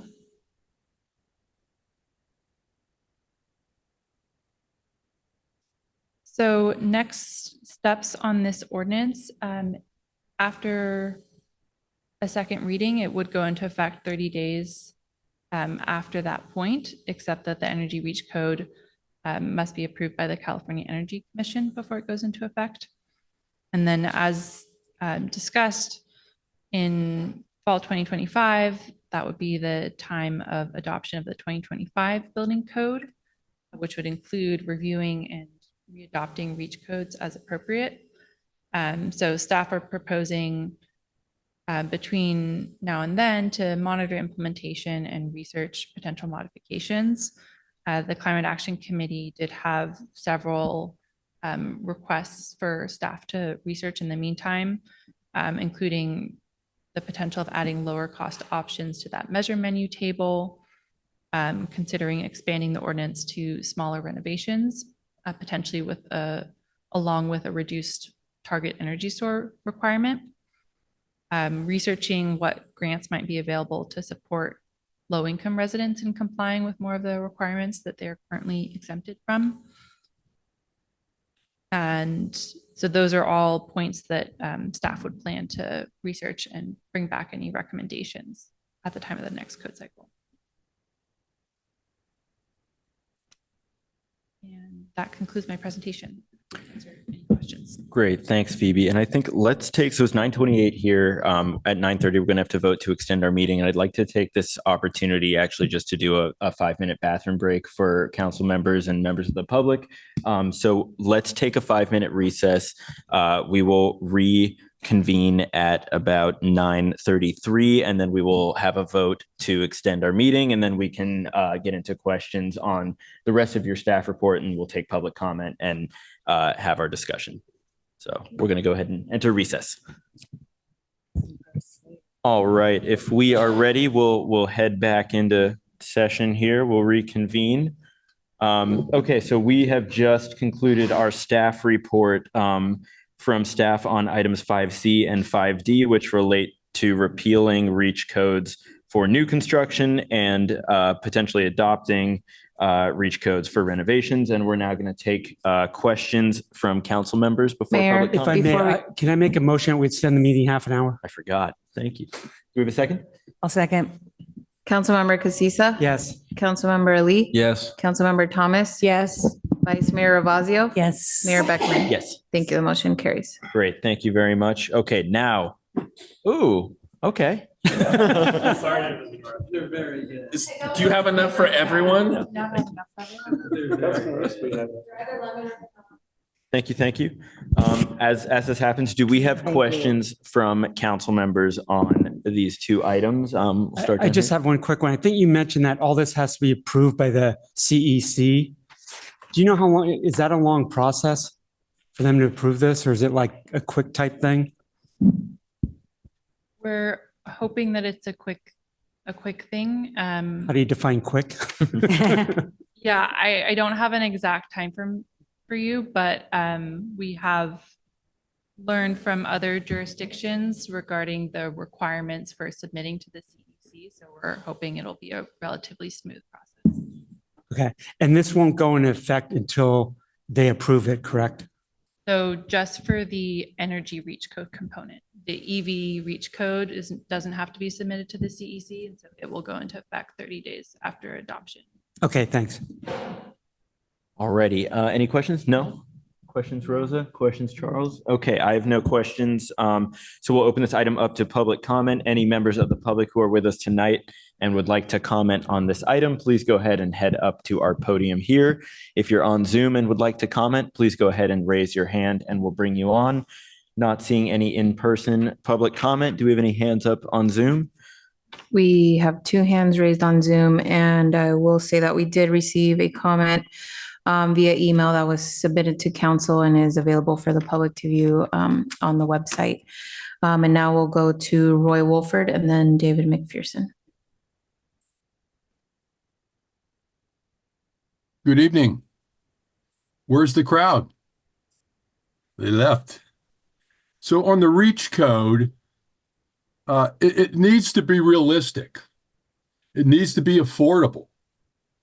The last time that I participated and listened and spoke at a council meeting on the electrification process, I asked two basic questions. One was, what's the cost to convert entire household? And the other was, who's going to take care of the electrical grid to assure that we're going to get electricity 24 hours a day, continuously? He had two experts there, and I asked for a very exacting answer. And unfortunately, the experts had no answer, or let's say inadequate answer. Here was the answer: to do a complete electrical conversion, so to electrify a house, and it's including getting EVs and all that, the chargers, solar panels, batteries, an entire solar system for the house, so you could actually operate off grid, off of the PG&E grid. And I estimate, I actually did research, and it was going to cost me about $250,000. Your expert said, oh, it only cost $76,000. Hey, what's the cost of two EVs alone? And then also on the electrical grid, the geniuses came up with, it's not going to be the electrical energy companies, it's going to be the contractors that are going to fix this. So I heard tonight that there was going to be funding, that was a concern, and that the cost is going to be effective over the lifetime. Well, people need capital up front. So I would say all the towns, the counties, the state need to provide the capital to do these conversions interest-free. So you need to work on that program if you're going to do a reach code. Because right now, the way it's being proposed and the reason they keep failing and it's not working, it's not realistic. You're building a house without plans, without a foundation, and no funding and no maintenance programs. And you need all those to make it work. And I remember Eli, I remember you talking about an EV because you were pushing EVs. You said you'd like to own one, but you can't afford one. That's the problem. You stated the problem. You know the problem. The other problem that I didn't bring up that is big time, how are you going to take care of theft? Have you read all the articles of all of the copper being stripped out of the charging stations and leaving the people that needed those chargers having to scramble around for charging? Please, it's good to electrify, but get realistic. Thank you very much. Okay. David, go ahead when you're ready. You again. So a renovation by let's say a young family or people that tend to stay for a long time in Corte Madera, all of these suggested code revisions make total sense. My only concern is for so many of our neighbors who are seniors and will be moving into, let's say, assisted living or moving out, wherever they're moving for, because they're 75, 80 years old. Often those homes need some level of improvements because there's been years of deferred maintenance. It seems to me that most of those types of renovations, including interior work, not expanding the footprint at all, but sometimes involves electrical that might involve changing out the panel. For those seniors who are maybe investing $75,000 to improve their home so they will get the highest and best price when they put it on the market, it concerns me to what extent these proposed changes will increase the cost for those sellers who are seniors.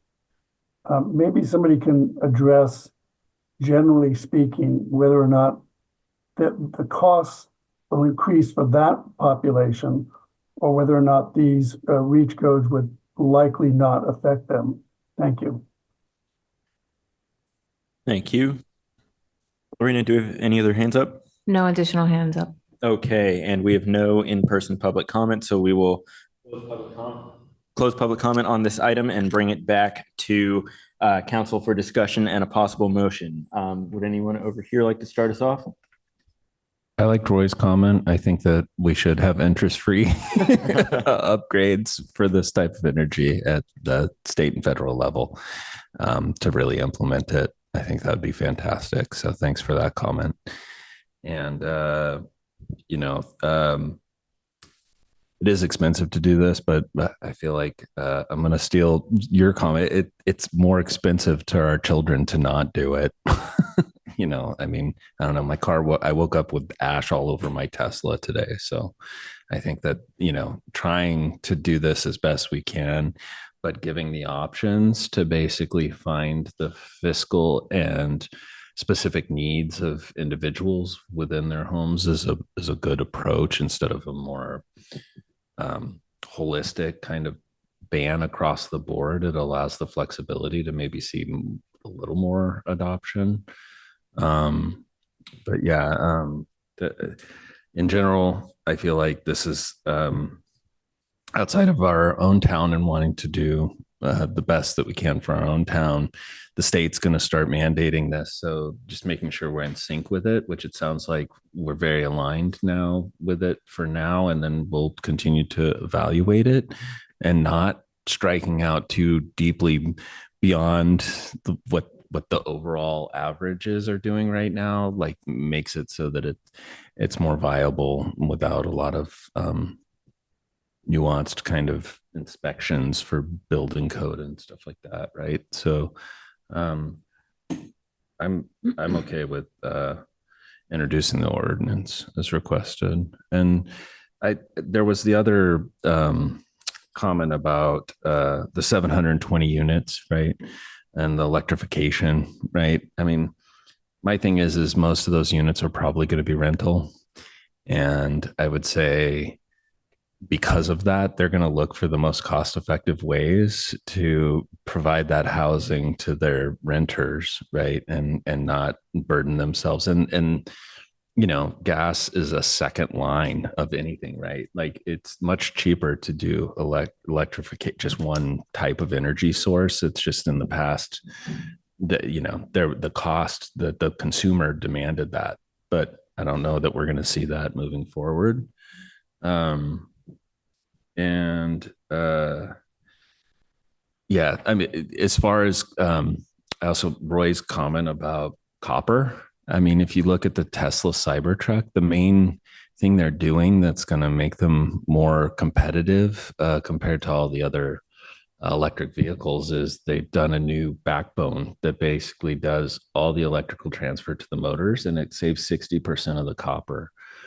So I think it's not just saying that one resource is going to be depleted and we're going to fail. It's understanding that we need to, across the board, try to address these issues. Just like you could say, oh, we don't have enough lithium, but already they're starting to talk about recycling the old batteries, right? And not like a fossil fuel where it'll just burn, but it can continually churn, just like steel, where it's at like 95% recycle rates now. So I think that there's a lot of things that are going to continue to evolve through this, and this is a good dialogue. So I can support it. Thanks.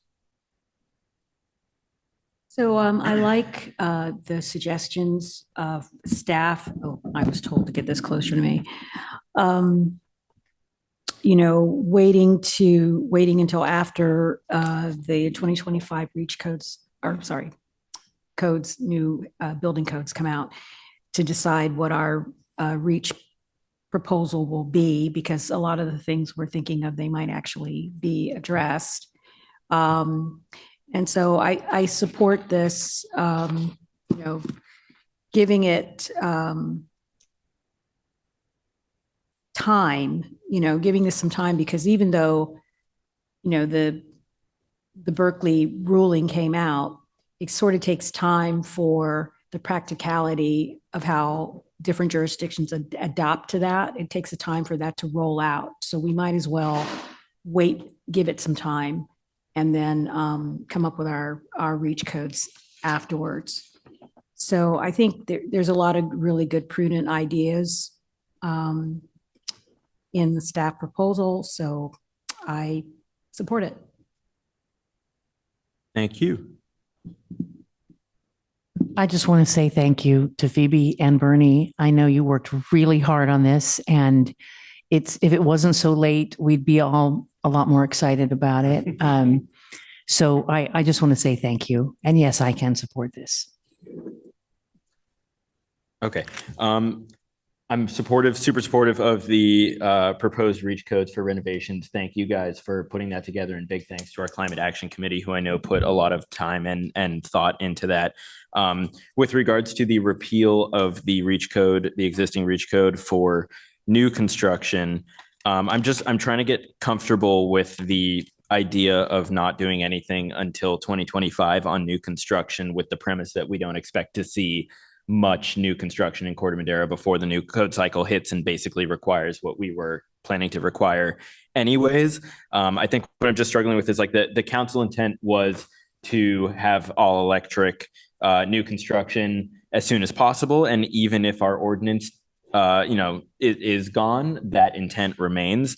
And I'm also just cognizant of the immense amount of staff time that went into developing those REACH codes. And it kills me, the idea of that, of us not getting some community benefit from that and that going to waste. Because I feel like that was such a great work product. So I'm wondering, and I'll just leave this maybe as just something for staff to chew on for now, but I'm wondering if there's a way that we can maybe easily sort of convert that into an incentive program where we take like the exact same, basically take the exact ordinance as written and just say, this is no longer required. But if you meet if you meet everything that's set out in here, you get, I don't know, 50% off your permit costs or something. But I'm hopeful that there's like a low staff time path towards turning that into an incentive program where we can still get benefit out of it. But with that said, can I add to that? Sure. I mean, when I heard that, right, it reminded me when I was on the planning commission, we went over hotel incentivization, right? And that one was about square footage and stuff, but like Adam said, so I think as just a policy, if we just say, hey, we'd like staff to basically go back to the planning commission and the climate action committee and basically make recommendations of the best ways to integrate, incentivize builders to adopt that, right? And it could be very if it has time and feedback, I think it could be very robust in understanding how to implement that best, but it needs a bigger public dialogue. So I could support that ask as well. Okay, thank you. Last thing I would add on that is I recognize, I understand how we got to where we got. I understand the Berkeley ruling, so I'm not trying to like be petulant here. I just would love to see if there's a way for us to carry forward that intent and get still some benefit out of that work product that you guys all did such a good job on. And the last thing I'll say is I just appreciate you guys putting an exemption into, I think it's the new reach code for care and FARA customers for low income people, because that's really important. So thank you very much for including that in there, and I can support both of these items as well. So if I think we've got two motions we're looking for on items 5C and 5D.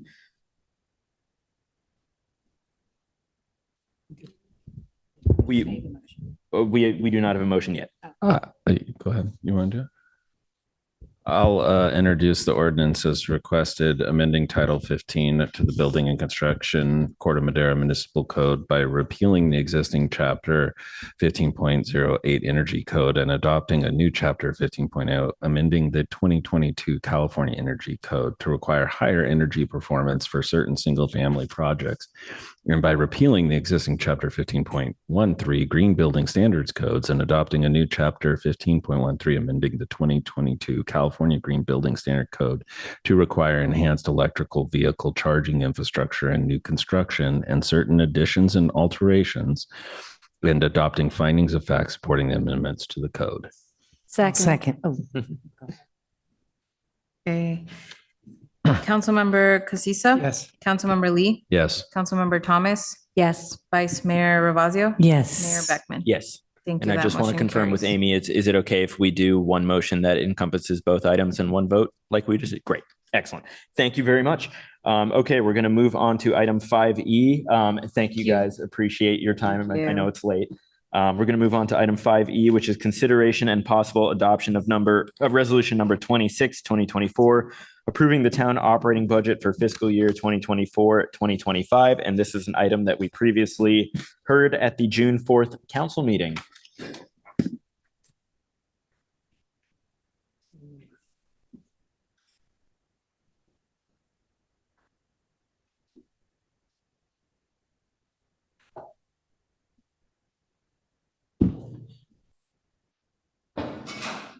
Thank you, Phoebe.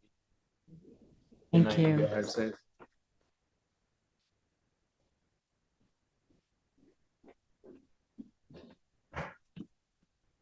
Welcome, Daria and Stacy. Thank you. Good evening, Mayor and Town Council. This is the second public hearing for the 2024-25 budget for the town. There have been no changes to the budget numbers themselves that were presented at the last meeting. There were some edits and changes to some of the pages as outlined in the staff report. Mainly the town organizational chart was revised to indicate that police and fire services are provided by Central Marin Police Authority and Central Marin Fire Authority, which are joint powers authorities, and that the police and fire councils provide oversight to these JPAs. Also on page 2, the number of part-time recreation assistants has been corrected to show that there are 4, not 3 regular part-time recreation assistants. On page 10, percentages were added to reflect the changes between the 22-23 actuals and the 23-24 revised budget, as well as between the 23-24 revised budget and the 24-25 proposed budget. At this time, the OpenGov software that we're using is not able to provide those percentages, but it's the budget platform is new. Although the transparency portal has been around for a while, the budget portal is new, and they're making changes to them all the time, and we've requested that change be made. So hopefully in the future that will be there. We added the note that was requested to state that the fire authority budget can be found on the CMFA website, and it is there. And then we made some corrections to the recreation page. On page 61, we corrected it to point out that the recreation assisted the Chamber of Commerce at the 4th of July event. And then we removed some of the extraneous information that had been included in the recreation pages. And we only attached the pages that were corrected because the entire budget is online.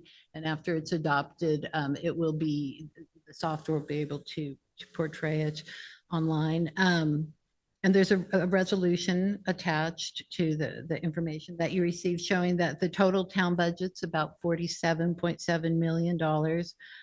Just about half of that at 24.37 million is for the town budget. That was explained last time.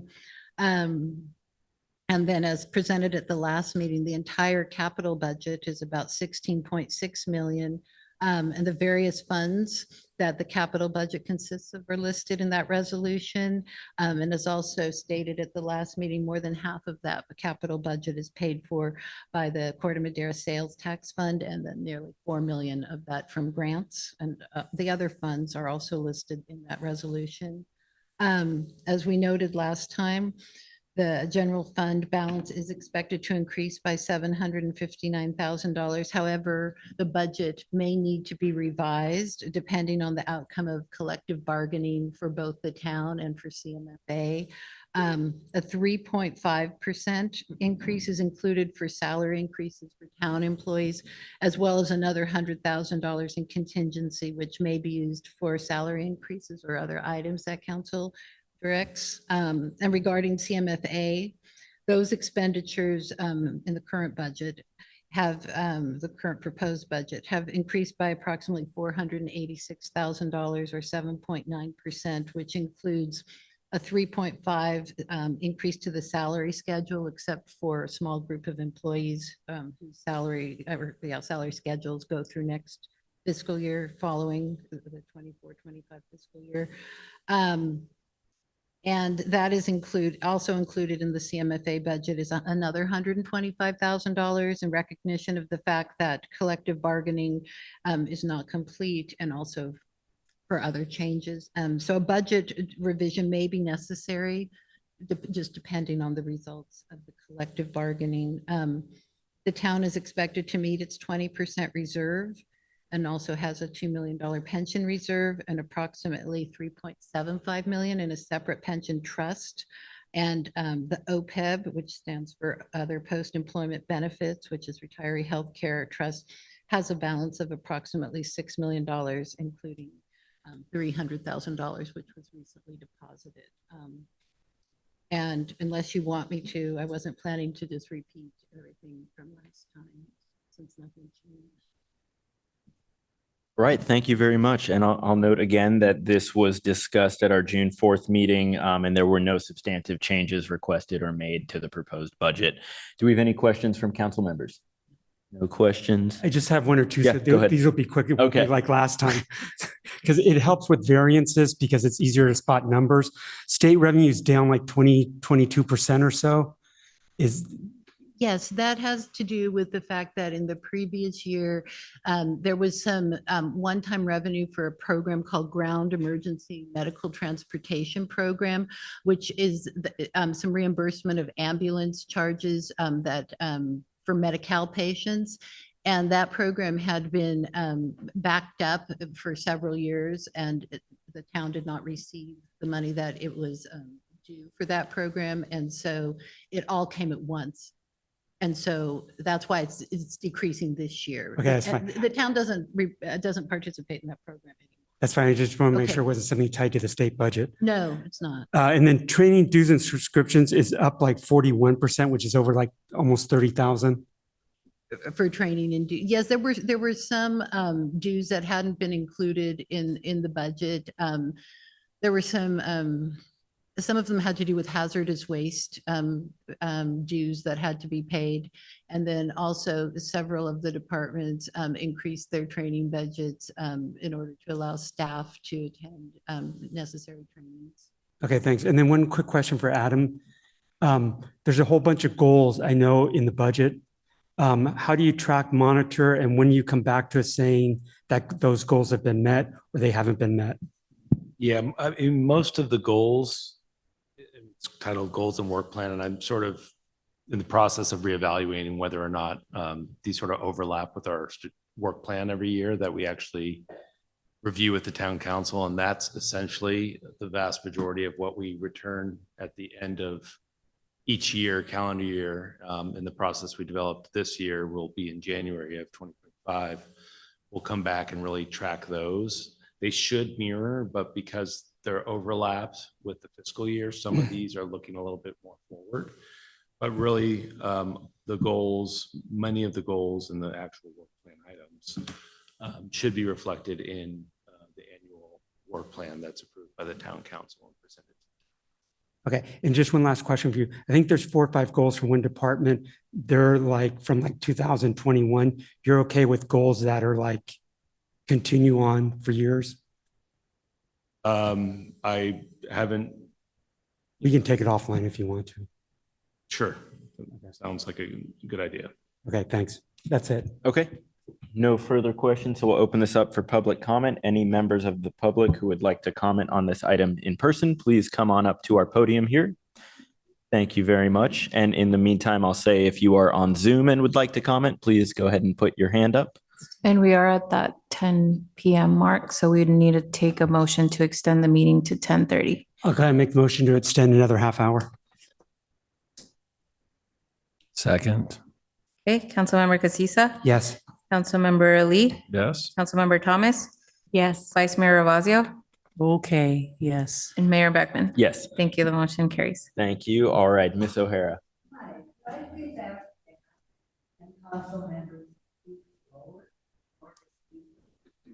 So that we have records on video. Well, maybe I'm not.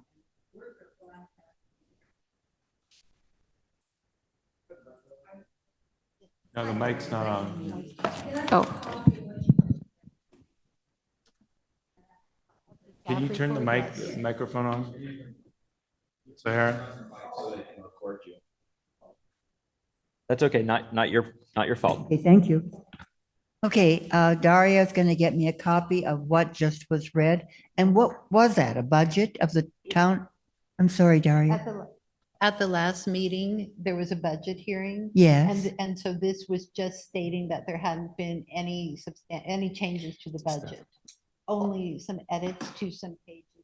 Okay. Where clarification was needed, for example, acronyms spelled out. But the budget hearing for the actual numbers on the budget, that took place at the June 4th town council meeting. So that June 4th budget meeting is related to what you just read? Yes. May I have a copy then of that also, if it's a, It's all on the website. Okay. Everything's on the website. I have a hard time navigating. I'm not in your age group. And I do okay, but Yes, I'm not certainly. If the you give- geniuses your Certainly. age group I'm is. happy to Okay. give- We can Yes, print if you- something out for you. Yes, if Yes. you will Thank you give me very your much. email address, I will send it So to you. on commenting to that, now I don't know, is this open time? I read my This comments? is comment on the town budget that is the proposed budget for the coming year. Does that include the sewer tax? No, that's coming up in our next Okay, then meeting. I'll sit out another half. Okay, hour. no worries. Thank you. Thank Um, you, Daria.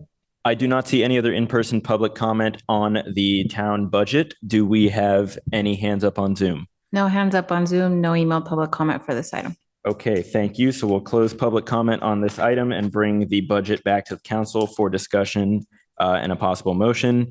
Any comments? I just have a couple of comments and then I can make the motion. Just a reminder, if you can make sure we keep it on the radar, we talked about last time about potentially increasing the reserves and having a discussion on that. I also would like to see if we can have a discussion about going to a 2-year budget instead of just doing a 1-year budget. Other cities have adopted this. I think the county does the same thing. And also, if we can figure out how often, either odd years or even years against, probably for another discussion about keeping the 5-year projections. I just think we need to start, again, thinking about the future and going out as much as we can and doing a push down into staff and getting that into, into the culture of staff. Any comments, Pat? Oh, did you want to make the motion? Yeah, I can make the motion. Go ahead. Adopt resolution number, God, my eyes are going, it's too late, 26-2024, approving the town operating budget for year 24 to 25. Second. Okay, Councilmember Casissa? Yes. Councilmember Lee? Yes. Councilmember Thomas? Yes. Vice Mayor Ravazio? Yes. Mayor Beckman? Yes. Thank you. The motion carries. Thank you very much. That concludes our public hearings for tonight. We have no business items. We'll move on to council reports and start with the town manager's report. For the sake of time, I'm going to say no reports. All right. Are there any council reports? I'll go real quick. I met at the Fire and the Police Commission where we discussed the labor issues and approved the police MOU, right? A 3-year MOU was approved with the all the bargaining units. Yeah, and we had closed session to discuss the fire count, the CMFA, and we'll have more to report back later at a later date. Great, thank you, Rosa. Anything to report? Just Marin Healthy Youth. And I was also at the same fire council meeting. Excellent. Thank you, Pat. Nothing to report. Brett? I have a couple. Sorry, talk fast. June 6th, attended Ross Valley Paramedic Authority meeting. Two things there. There's actually a gentleman who spoke who he was a survivor. He went into cardiac arrest at a College of Marine Pool. Within 2 minutes, fire and paramedics were on site.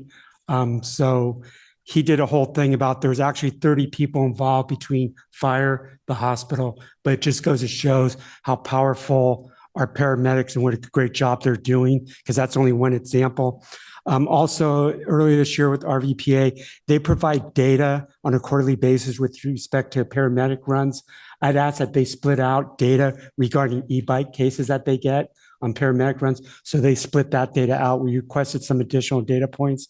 So that'll be on quarterly. Also, 6/11, I attended the grand opening along with Eli of the Marine Emergency Command Center. Basically, that's fire dispatch.